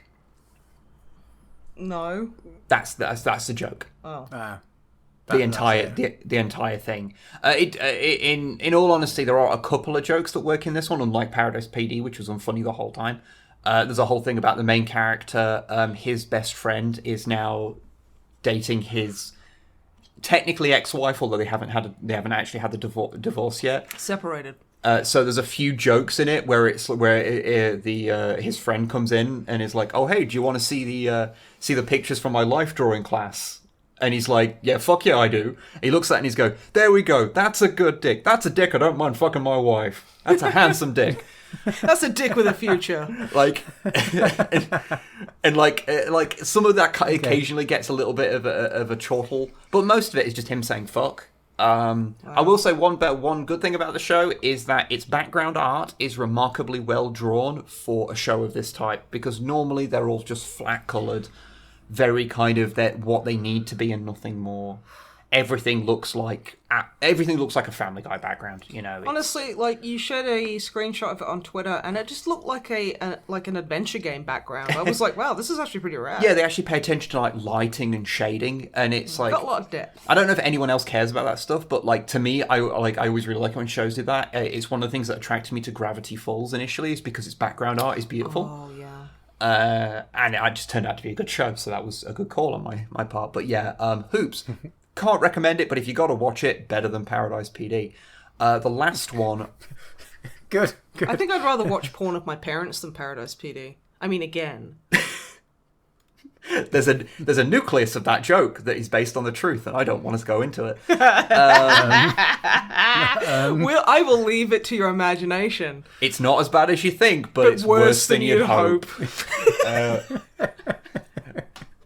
The last one I watched was, and I could only get through one episode of this, and not because it was the worst show, but because of a quirk of the way the show is, that made it unwatchable to me. This is F is for family, isn't it? This is F is for family. It's now the conceit of the show is that it is based around a guy and his family in the 70s, and he's like ex-military, and it's... Does he constantly reel off like military acronyms? No. Then how do you know he was in the military? He references being... It was in Korea. Oh, good. And he talks... it's about him sort of dealing with like how life is kind of just a bit shit. And like dealing with realities of suburban life and like a family and other difficulties of that. Like one of his sons is a teenager and fucking hates him. Like he's in that's kind of a bad kind of time, and dealing with bits of social commentary of the 70s. But unfortunately, the main character is voiced by Bill Burr, who is an American comedian, and he communicates primarily in the medium of shouting.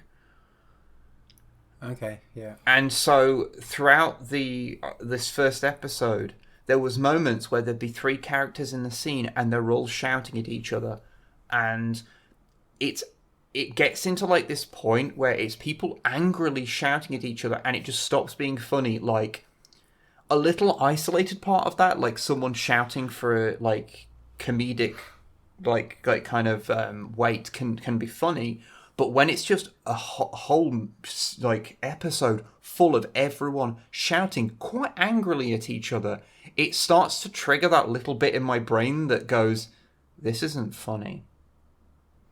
I've been in these situations in real life, and they're not funny. Yeah. And I just and on top of that, it also gave me a legit headache watching it because everyone's shouting all the time. And so it was disappointing because there's little elements of the show that are quite funny. Like there is a part where it shows a show, like in the show, like they're watching, and it's like we're going to hear the viewpoints of the black community on the modern era. With your host, such and such, I can't remember his name. And then it cuts to him, and he's an old white guy who then turns to a panel of like black people and says like, "Also, what do you think on marriage equality? Because I mean, you know, now you can marry a white woman. I mean, not my daughter, obviously, but Yeah. And then it has a show later on where it's like, a feminist perspective that's hosted by the same guy who then turns around to a group of women and says, "So I just like to say you are all looking positively hot today." Oh, that is fucking cutting. Like there's those that level, yeah. Those are good. There's like levels of that, like kind of cutting, like kind of biting commentary on that, which like has some teeth to it, but like it is undermined by this incessant shouting. And it's like I talked earlier about Final Space, and the main character of that, Gary Goodspeed, shouts all the fucking time, but it's one character doing it, and it's not angry shouting. It's just he's like Dicko. He can't communicate unless he's screaming. He's just loud. Love you, Dicko.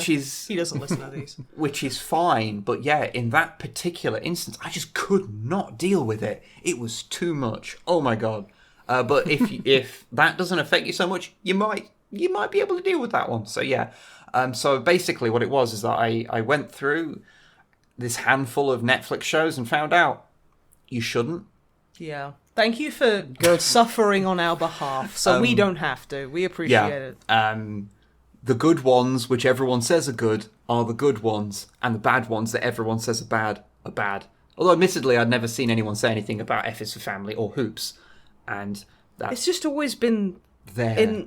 There. Well, F is for Family has, because Hoops is relatively new. But... Well, no, I mean, like Paradise PD and Hoops have just always been there, and I've never ever felt inclined to watch them because, well, I mean, I've been proved right, so who cares? Yeah. But I was curious. It was because of after watching Bojack, and I was really like this is a really good series, and I was like, there's a handful of this really good animation there, but like. There's those other ones that no one talks about because they look so shit. There's a reason. Yeah, I should investigate the reason and see if they are, and it turns out they are. So yeah. Well, thank you for your sacrifice, yeah. CP. Thank you. Speaking of watching bad things, I did watch a couple of other bad things, but these were funny bad things. Okay. One of which was something I watched last night, which is the Super Inframan. The Super Inframan. It is a Hong Kong superhero movie from 1975. I saw the video you shared, and wow, it's just that's how I would edit something as a joke. Yes, it was fucking hilarious. It's heavily influenced by Japanese tokusatsu shows, not like tonkatsu, which is a ramen flavor. Yeah, like Kamen Rider or Ultraman. Those kind of shows. Sorry, that intro is super chipper and sweet. Yeah, it's very influenced by Ultraman. There is even a part where he puts his arm up with his other arm against it and fires a beam out the side of his hand, which is an Ultraman thing. Mm-hmm. Is that weird Godzilla dude? What? The guy in the suit is in a reptile suit who gets his head cut off, and then they keeps using this happens 8 times, and they keep using. Yeah, I'll get to that. Don't worry. Good, because I want to listen to it because it's awesome. So the basic thing of the show is demons appear, and I can't actually remember the name of the main villain, but she kind of has a bit of a Bowsette thing going on. Yeah, she's gorgeous. Which is quite fun. And yeah, she's got a snake for a hand, which is like a whip. So she's like True Ogre. She is kind of like True Ogre. She's True Oget. True Ogress, maybe. Oget, come on. Okay. True Ogret. Ogret. Okay, I'm going to talk about the thing, and you can work out whatever you're doing here. I smell burning toast, apparently. Yeah. And they basically take one guy, and he gets turned into a kind of cyborg to fight, and he fights off all these monsters and things, and it's fucking ridiculous nonsense. And it's on Amazon Prime. If you're into silly, kind of Godzilla film stuff, this would be worth a watch.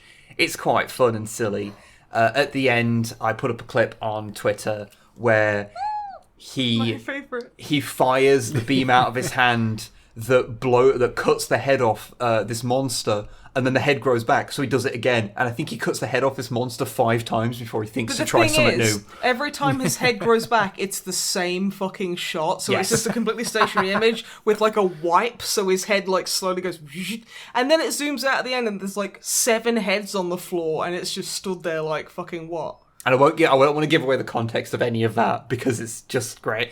Honestly, it's really silly. Give it a watch if you're into that stuff. It's fun. You should tell Oculus about that. He'll probably love it. He may have already watched it. I don't know. He's probably already got a T-shirt of it because he always does. Probably. But the other thing I watched, which is equally silly, but has some undertones on it that are a little bit annoying and frustrating, which is, I actually have been doing this over like quite a long period of time, and I forgot to mention it last time, is I've been watching through old episodes of Ancient Aliens. Ugh. Yeah. You do realize no one could build a pyramid. It had to be Alamouse. Well, no. People who weren't white couldn't do anything. Oh, yeah. It has to be aliens when they build things. Yeah, there's a whole undercurrent to that show, which kind of just repeatedly is like, oh, people from all of these nations, like the Egyptians, the Mayans. It turns out that everyone that they really mention tends to be people who aren't white. They misunderstood aliens, and they thought they were gods, and so they were the ones that secretly built everything. Fuck you. Yeah, it gets weird. But it's also white people can't be that good because they made ancient fucking aliens. You know what I mean? I mean, that's like, woof, not good. What makes the show kind of interesting, though, from my perspective, because I don't know if I've really talked about this in the podcast, but like I have a weird hobby, I guess you could call it. Which is... no, that's not legal in the UK yet. You can't mention that. Okay, I won't mention that one. I'll mention my other hobby then. Yeah. Which is that I do keep up with like what weirdos on the internet are talking about. Yeah, because it's in our YouTube comments. Well, yeah. So I look up, I pay attention to the weird things that like the far right are talking about, and I pay attention to what conspiracy theorists are talking about, because it's all very interesting to me. It sounds like a bit of a morbid curiosity. It's a morbid curiosity, but also these things like how I go into like those content farm health Instagrams where it's like health fact, if you put an onion up your ass you'll get money in the mail. Yeah. But this that is not no, you won't be fooled again, will you, Matt? A gherkin, however, that does work. But not to give you money, but it will give you something. Mm-hmm. But no, and like on top of just curiosity, unfortunately, as we slip further and further into the hellscape that is the modern world, increasingly these things inform the realities of politics. So, it's good to keep a leg up on. It turns out my hobby has not been completely pointless. But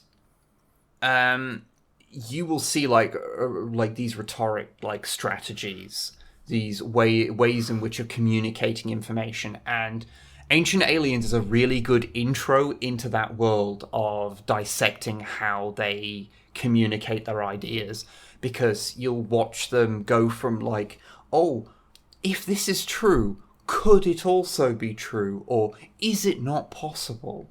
Like all of these things where you go, yeah, that phrase is doing a lot of lifting in that sentence.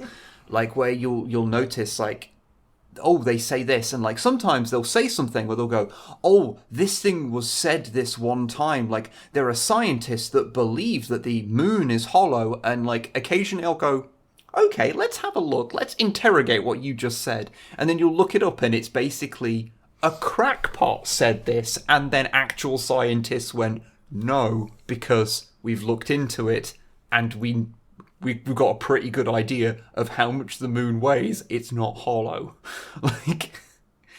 But yeah, I know some people can't deal with watching the show because this is another one of those things where if you've had actual conspiracy theorists in your life, it stops being kind of fun to interrogate. Well, yeah. Because most conspiracy theories do kind of end in anti-Semitism.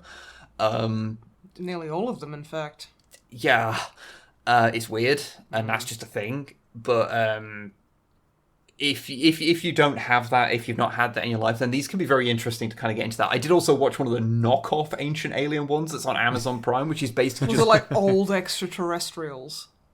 No, it did have Ancient Aliens in its name, but it was something else. It was like something... Amazon Prime is the bargain bin at fucking game that has 400 copies of FIFA 98 on fucking PS1. It was called, like, Archons, and it's basically some guy's YouTube video that's up there. What? Like, so much of it, like, it's on, like I'm sitting there going, like, hey, mate, you might want to run this through a noise removal thing. Like, Audacity's free, mate. You can just do it. Yeah. And it's, like, using so much footage that I'm like, you totally don't have the rights to do that. You don't have the rights to that bit of music. Like, it used the Terminator theme at one point because it goes completely off the rails. Because it starts talking about the Dead Sea Scrolls, and it goes off... And it starts talking about how AI is like, part of the plan, and then it plays the Terminator theme. And it's like... For fuck's sake.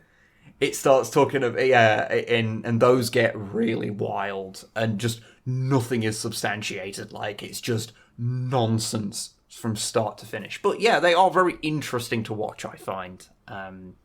But you have to be in the right frame of mind, and yeah, if you've had too much dealings with these people in real life, then it can be a bit depressing, because you're just like, wow, these people are just speaking out their arse, and quite often it is, just people trying to find a way to figure out why the world is as confusing and upsetting as it is, and rather than blame the machinations of neoliberal capitalism, it's lizard people. They have to blame lizard people or aliens or what have you, and it's like, no, it's just...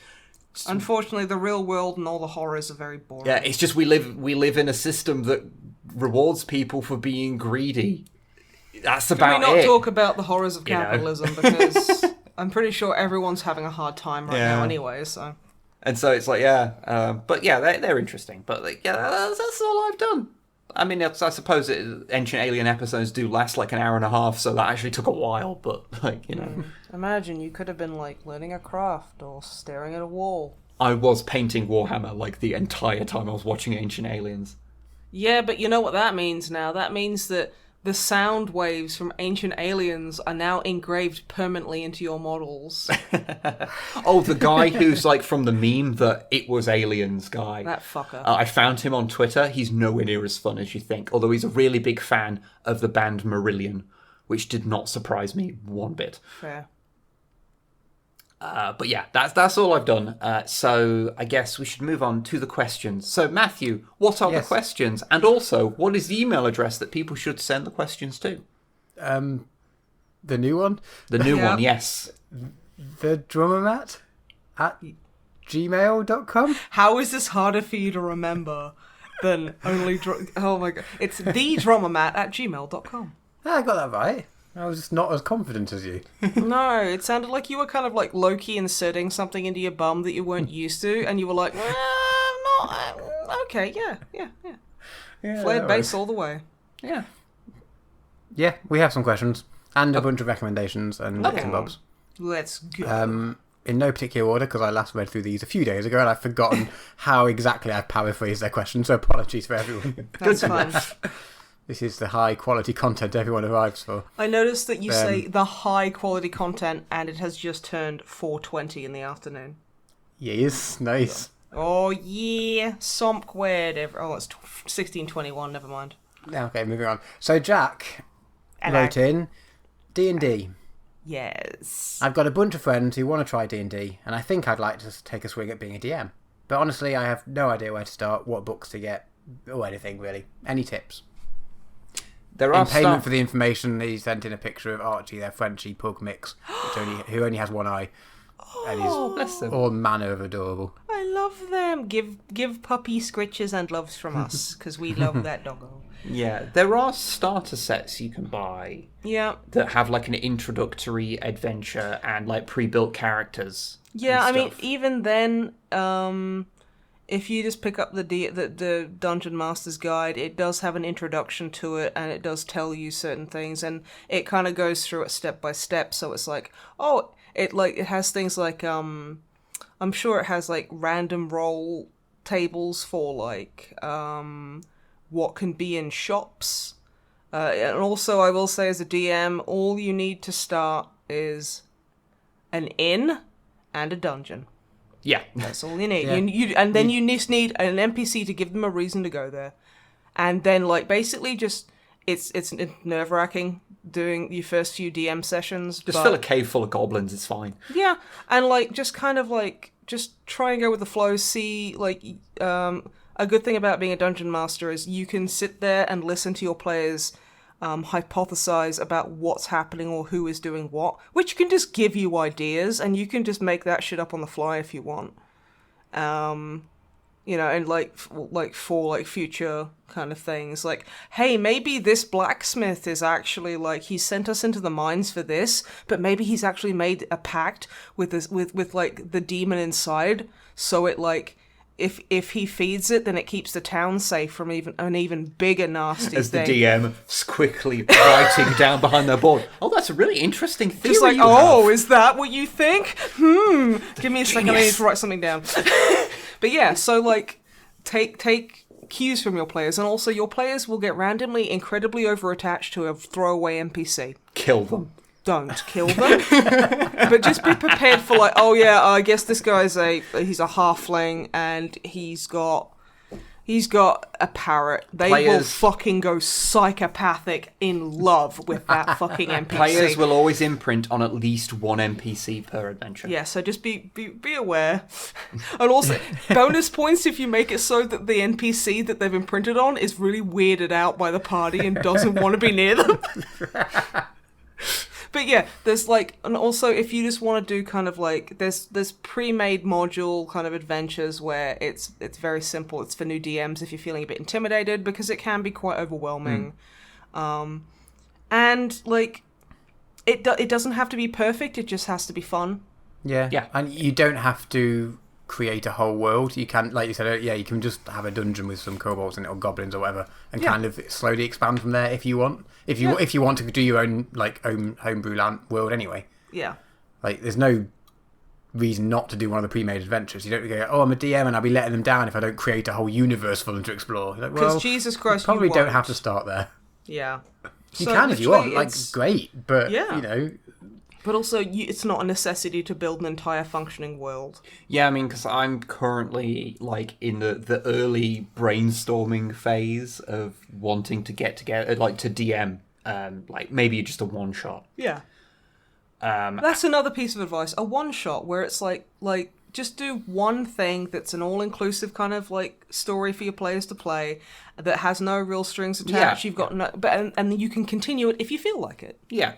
But I'm sort of like thinking about like how to put that together, and you're getting fucked if you think I'm thinking of anything beyond the immediate area that this is taking place. I mean, I wouldn't expect you to, and no reasonable player ever would. Yeah, because if you can have this kind of big sprawling world and stuff, and like that can be really useful, but it's also not necessary. Like, yeah, and like and some of it will just happen over time anyway. Some of it will happen naturally. Like, you'll notice that there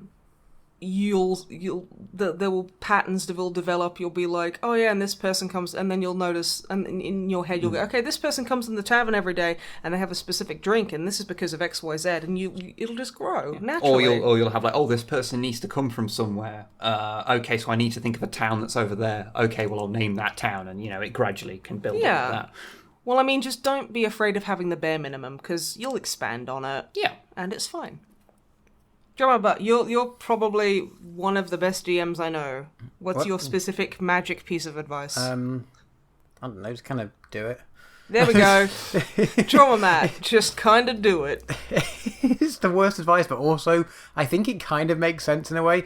Like, so basic what you need, depending on how you want to do it. Yeah, like we mentioned, start set or one of the pre-made adventures.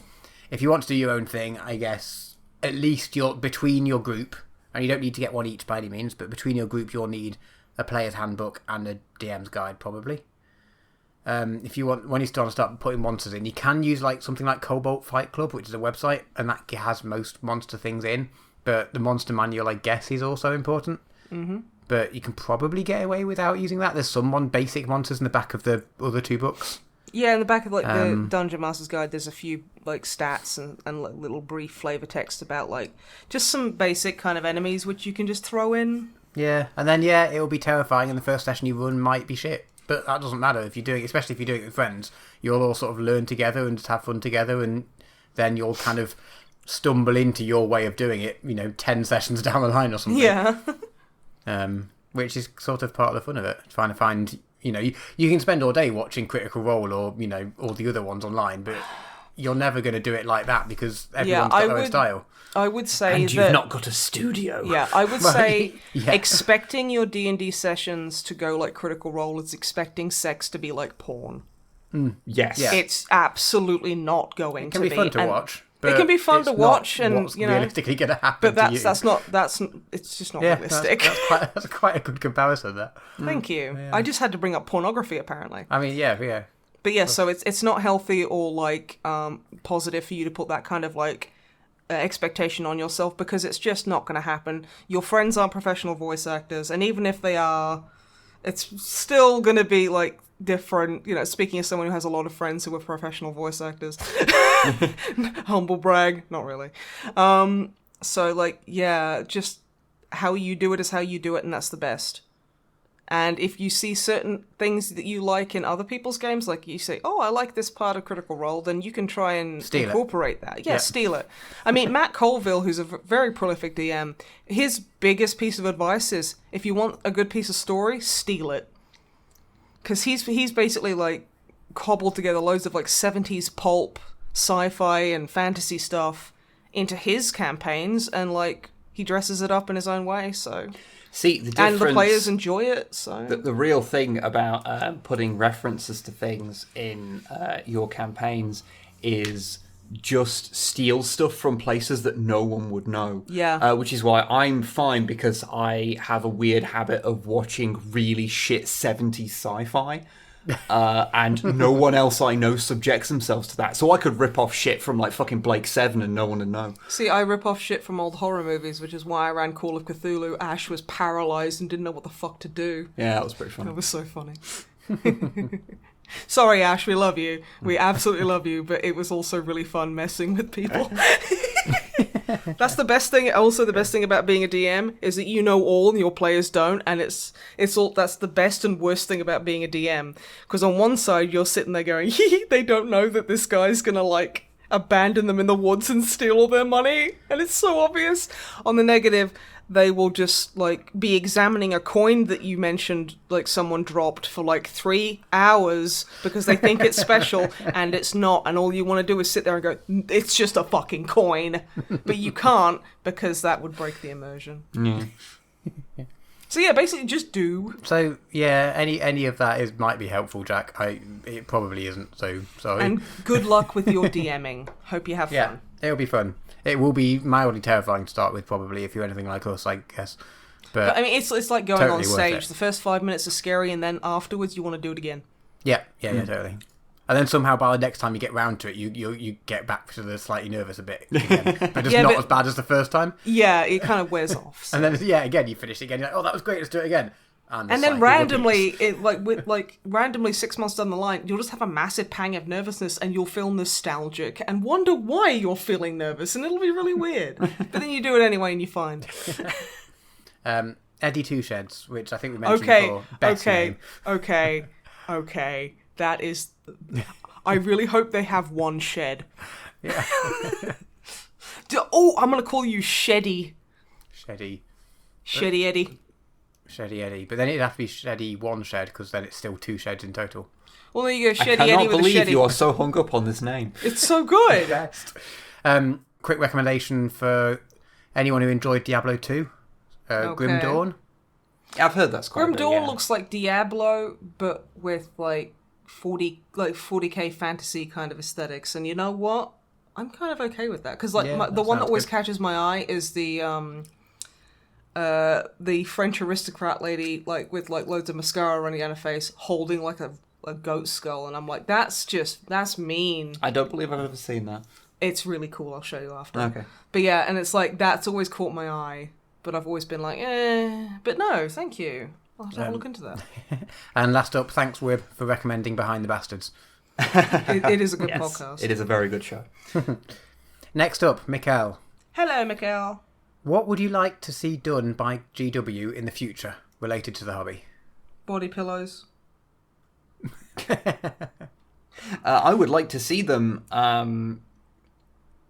start doing something which they used to do, which is in codexes having simple painting kind of guides that are realistic. Yeah. Because I really miss that from like the 3rd edition sort of era. They'd slap a bit of blue paint on a marine and go, this is an ultramarine. And there just you say, go, you're this fucking is... done. Yeah, they'd show like a basic painting guide, like no...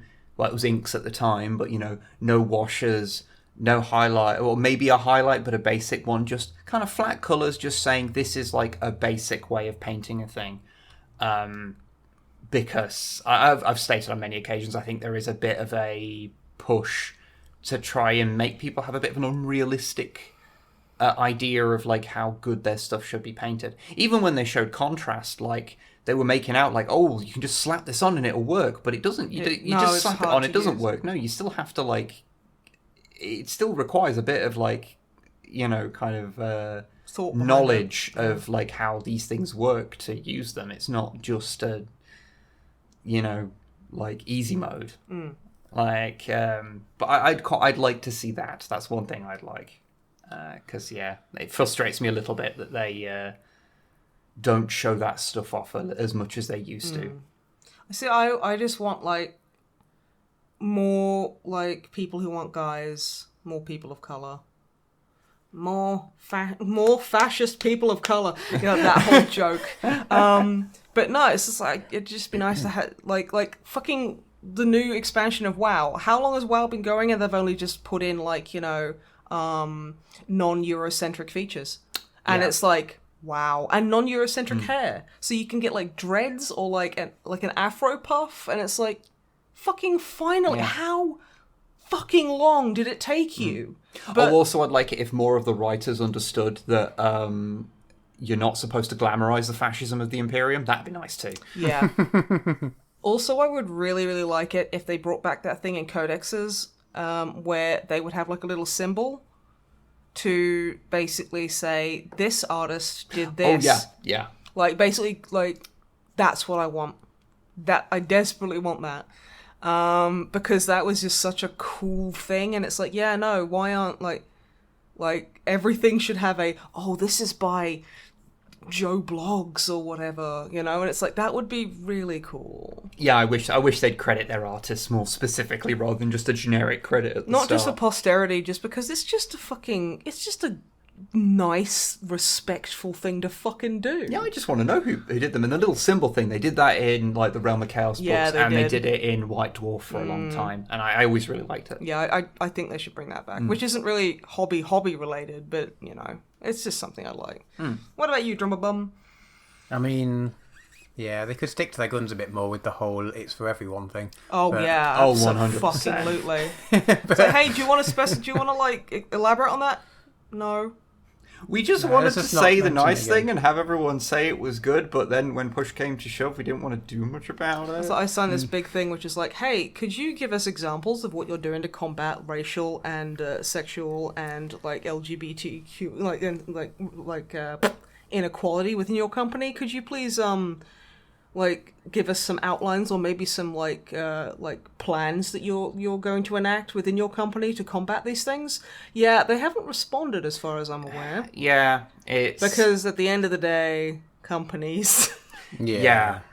I mean, without wanting to pick on them too much, they're not the worst by any means. Absolutely not. I'm just picking on just companies in general, how a lot of companies will just like, they'll do the whole Black Lives Matter thing, and then they'll keep using sweatshops in fucking Thailand or whatever. And it's like Adidas, for example. They're like, yeah, we stand with like the black community, and they have loads of sweatshops and shit like that, and probably don't pay tax because none of these big fucking companies do. You don't pay enough. Yeah, so I am oversimplifying it before someone gets well actually with me in the fucking comments, but yeah, they are not specifically to blame for this, but it's just kind of like, I fully agree with you, Matt. They should have maybe I think Games Workshop has got there's got the specific problem because they don't really do stands against things, like they don't make public statements about like these sort of things, and so it has led to it being a hobby that can be enjoyed very easily by horrible people, terrible people, by fascists. Like, there's nothing in like when you are say consuming 40k in most of its kind of forms, that means that the satire that you're not supposed to think that the Imperium is good is in the modern game super apparent a lot of the time, because it's got kind of so invested in its own lore, and it has meant that, there's a lot of people who are into it who don't really get that you're not supposed to think the Imperium's good. Mm-hmm. And I think it's kind of important when you have that to maybe be a bit more upfront about that it's bad. Yeah. I mean, this is why the Tyranids are the best army in, like, the whole fucking setting, because they're just chill. They're just like, you know what? Yeah, we're going to go and eat every single, like, speck of life force on this planet, and that's just what they're doing. And you know what? There's something honest about that. I mean, you don't have to worry about the ethical quandary of how much can you glorify a fascist regime in a piece of fiction before that starts to become a problem. Yeah, exactly. You don't have to worry about that with the Tyranids. No, there's just, I'm hungry. Let's go eat Mars. Yeah. There you go. Fucking great. That's all I needed to fucking know. And you don't end up with people having tedious conversations where they go, actually, I think you'll find the Imperium is an autocracy. Like, yes. It's like, well, actually, it can be that and fascist. Shut the fuck up. Because Tyranids are the best, and honestly, I think the Emperor should be replaced by a Tyranid, and by a Tyranid, I mean the Tyranids, and then they'll just eat Holy Terror, and you know what? That's straight shooting, and I that's what I like about them. Yeah. That's what I appreciate about them. I hope the next question does not lead us down quite such a serious rabbit hole. Yeah, no, well, let's see. Cyber Sandwich. Good name. Does that mean that you're like a sandwich in like cyberspace, or someone is cybering on AOL with a sandwich that just isn't replying? I think it's probably best that we don't venture too far down this quandary. As you said in the sentence before this one, let's try not to get too in this very serious. We can't see there's being deep in the weeds, and then there's we can't see the forest for the weeds inside the forest that we are currently trying to get. How do you know we're in a forest? We can't tell because the weeds are too thick right now. Mm-hmm. How did I even manage to derail that? So Cyber Sandwich wanted to recommend another podcast of similar content and quality to the Magnus Archives. Ooh. Is it Nocturnal Transmissions? Because they're fantastic so far. It is not. Was that the one you got last time? Yeah, no, this is one I forgot that I've been listening to and meant to talk about it in mine. But the thing is, I also don't massively want to talk about it because I don't know if they're, like, you know how, like, I'm into this new thing. Don't know if they're chuds. I need to see their opinions on, like, you know... Okay. You've not consumed enough to know if it's good to recommend yet. Yeah. Okay, well, this one is Old Gods of Appalachia. Oh, that's a good name. Witches and ghosts and ancient evils, all with a background of good old American Gothic.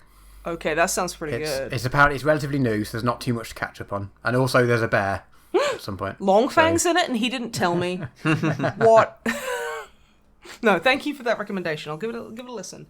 Old Gods of Appalachia. Yes. Gotcha. Yes.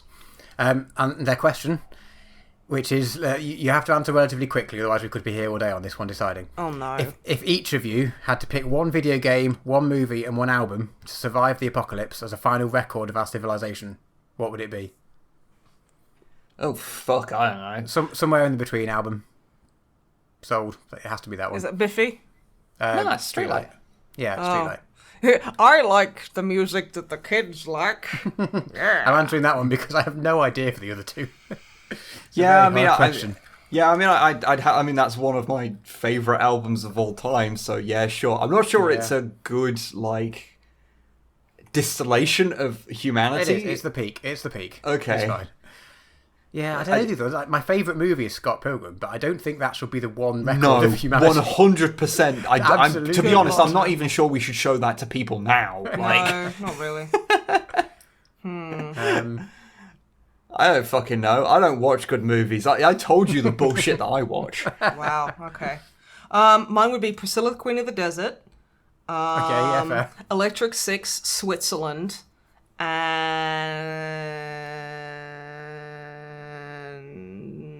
Metal Gear Solid 3, because then they'll think that's actually what happened, and there was a Russian guy with lightning powers.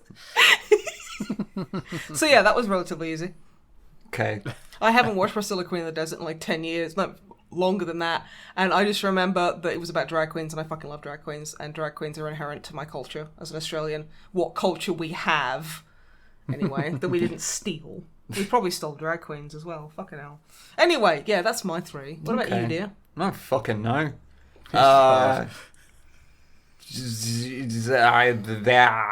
Something by Chaz and Dave. Okay, yeah. Bart Simpson's Guide to Loneliness. And... Okay, is it Guide to Life, I thought? I think Guide to Life, yeah. I think I'm just lonely. Okay, so what I'm going to do is I'm not going to put what I think is the best. Something by Captain Beefheart. Yeah, I'm going to put things through that are going to utterly confuse and confound. That's kind of half what I was doing. I mean, that was just things you like, so... Wow. I mean, yeah. No, I want to change my movie to The Shadow. Because it's fucking ham and I love it. So I want to put as the movie, I want to put King Kong Escapes. Oh, you ghoul! Because, you fiend! Which, if you're not aware, is a Toho-made King Kong movie. And it's so poor. Toho being the people that made Godzilla. Oh, it's so bad. It's very bad. It's the movie that got me into kaiju movies. I don't know how that reflects on me as a person. Probably badly. If you want to play it as a drinking game, watch King Kong Escapes, and every time there is like someone's suit falls up and shows the bright blue under like fabric on the inside, take a shot. Or if every time something was badly done, take a shot. And not just for kaiju movies, just really badly done, even for kaiju movies. Yeah. You will die at the 15-minute mark. I mean, it's no Yongari, but it's still pretty bad. Yongari. For music, yeah, actually, I think Trout Mask Replica by Captain Beefheart would be a good one. Yeah. That's an album that is a... That is a trip. That's a trip. It's a very famous trip, but I think it works well for that thing. And for video game, let's throw in jazz punk. Ooh, good one. Yeah. Yeah, there we go. That's quite unusual. There we go. That'll confuse and confound future generations. Yeah. Okay. Okay, I'll go the opposite way. Then I'll go to like vaguely educate. Let's go something like one of the Civilization games, just to give the people like the one with whoever's the Gandhi left. Bug. The one where Gandhi is just hyper aggressive and Is that nasty. not all of them? I think well, so. okay, It happened in one of them, and it's been in every subsequent one. Yeah, it was a bug in, I think, the first game, and then they've recreated it in every one. I mean, to be fair, Gandhi was an absolute piece of shit anyway. He kind of was. So, like, but that's actually pretty educational. Yeah, I mean, that's just history for you. You look into someone who's like, oh, this person is heralded as a good person. Ooh. Ain't no one had a statue built of them that weren't a bastard in one way or another. Including the actor who said that line. Probably. That was Mal. Sorry. It was Nathan Fillion who said that. Shit, Not I was fucking... remembering it as being that being a Jane line. No, it's not. Okay. He's just like, ugh! Because that's how Jane sounds. Yeah. Why I had such a crush on him for a while. And then you found out what Adam Baldwin was like. And I was like, gee, don't. literally, basement, drier than the Sahara. Oh, yeah. It's like, I don't care what, like, sexuality or, like, whatever you have, like, drier than the fucking Sahara. Jesus Christ. There's not even any lizards there. They're so upset. I don't know how I can follow on from that. Oh, well, can I go really, really serious for a second? Do for it. a film? Okay. I reckon something like Schindler's List, because it shows off the best, but also the absolute worst of humanity, and that's probably worth remembering. Yeah, no, that's absolutely true. Anyway, let's move on before we get fall down a thing. Before we get sad. The last point they said was, and I think this is supremely relevant. Thanks for providing quality content. Thanks. on a semi-regular basis. Fair. Thank you. I kind of want to change that. That will be the MisanthroPod's tagline. We provide adequate content as a semi-regular. Quality content on a semi-regular basis. That's fantastic. Perfect. Thanks, Cyber Sandwich. Thank you. Little asterisks after quality with your mileage may vary. I thought it was like an asterisk after quality with your mum. That's what I thought. Okay, Ross has a recommendation for you, Snipe. Oh, is it to go fuck myself? No, it's an anime currently on Netflix. Oh. Called... Is it DB? It's like 3 letters. BNA. BNA. No. Oh. It is called Dorohedoro. Dorohedoro, because apparently I'm Nai. There's like this gigantic muscle woman with grey hair and loads of ear the piercings. recommendation, there's like one sentence about the thing and then a few sentences about this woman called Noi or something. Oh, Noi, that's her name. Yeah, apparently that's just me. And it makes me happy to see big You are women... a particularly buff, wonderful woman called Noi who I defy you not to fall head over heels for. So yeah, that's you, that's fair. Okay, that was a really, really sweet compliment, and now I'm kind of having trouble not blushing. You see, I act like I'm a brick shithouse, which, I mean, I am physically, but emotionally I'm like, Care Bears! I say, literally having 2 Care Bears on my monitor stand in front of my little, like, mini, like, 40k dudes. Yeah, I like how on a monitor, which I think says a lot about us, there is 3... There's a Sister of Battle, there's a Primaris Ultramarine. There's a Skitari. A Jonathan Joestar, Breaking Out of Chains. There's also a Friendship Bear and a Share Bear. Yes. Just sat there being cute. Which is, well, that's just me. Just Friendship Bear next to a Primaris Marine says everything. Yeah. No, that's Share Bear. Share Bear, sorry. Yeah. You can see because there's 2 lollipops. And they're sharing. Okay. Yeah. But anyway, this recommendation, so it's a slightly dystopian modern fantasy about this is a great summary, about a man who had his head turned into that of a lizard and his search for the sorcerer who did it. Oh.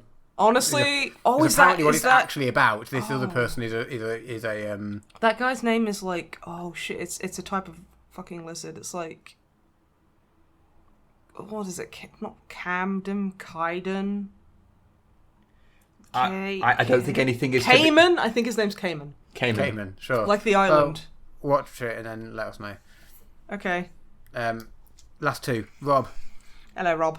A new train game called Monster Train. It's a strategic... Hang on, this is... It's a roguelike survival game. Deck building game. Oh my fucking god. With a twist. With a twist, because it's about trains. It's about trains. Oh my god. Good. I think they did have a bit more info on it, and I can't remember what it was now because it was a while ago. I annotated the emails. Monster train. I can't remember if the train was a monster or if there was monsters on the train. I hope the train's a monster. Like that really spooky Thomas the Tank Engine gif where his eyes go really weird. No, like when you shine. That's amazing. I love it. And like the head kind of comes out like it's a big like centipede, and he's got loads of little legs. It's so spooky. Very cool. I like it.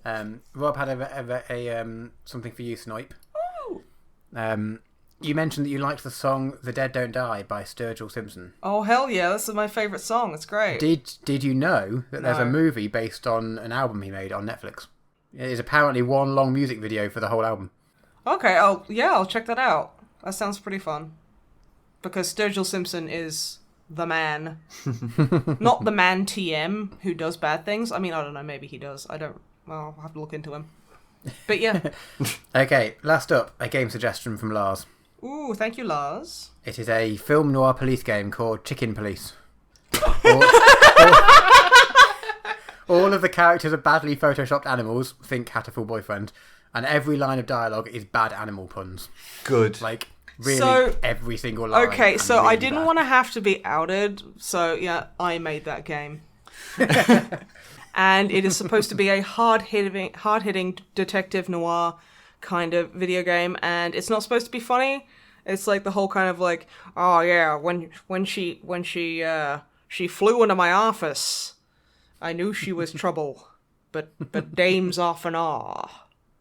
So, it's good. Yeah, or you can have like, oh, when she flew into my office, I knew she was trouble, but doves often are, 'cause they're white pigeons. No, I lost it. I'm sorry. Yeah, terrible. It was lost. I'm a private eye. I'm a PI, so I'll do what I can. I'll pee in her eye. I stole that from Trixie Mattel. Good. Okay. I feel like we should end this podcast on like a fade out. I mean, that's usually how people kind of like, when I'm talking to them, that's usually how their brains protect them from my bullshit. After like a certain amount of time, they just start like, their eyes glaze over. They start looking, But yeah, no. Anyway, that is all of the questions. That's everything, and I'm going to open my own detective agency where basically people come in and I kind of monologue about like their appearance and the kind of vibe they're giving off, and then I'll charge them £50 and then they leave. Okay, what's it going to be called? It's going to be called Snipe, but the PI in it is going to be really big and the wrong way around. Yeah, I was going to say, because then if you snipe IP. No, I don't pee. That's why I'm so weird. My brain chemicals are covered in fucking urine. Okay, I just want to ask you a question. Are you paying attention to what you're saying right now? I'm in a lot of pain. Because I'm like, that's not a sentence you in your right mind would say. Am I ever in my right mind? It's a sliding scale. But yeah, so please give me £50 and I'll describe you vaguely as a noir detective. PayPal link in the description. Thank you very much. You know, I'm tempted to do that just to see if someone goes, you know what, I'm calling your fucking bluff. No, we're not dealing with that. We're not that's not happening. PayPal link. Well, I have an Amazon wish list on my Twitter profile, which people have been utilizing to send me lots of squishmallows, which I am so okay with. We've got so many squishmallows. I got another one yesterday, and I'm super hyped. And apparently I've got a couple more coming, so that's great. Anyway, thank you very much for listening. This has been the MisanthroPod. Don't forget to stay hydrated, you big thirsty bitch. Bye! I like how people will be like, oh, you've not made a podcast in a little while, and then they'll listen to this one and go, I hope it's 3 weeks until the next one. Say bye. Goodbye. Bye. Oh, I waved as well. A what? I waved as well when I said goodbye. I usually do. So don't worry. Anyone who's really sensitive to air particles moving will hear that and go, they're waving. Okay, hit stop. Okay.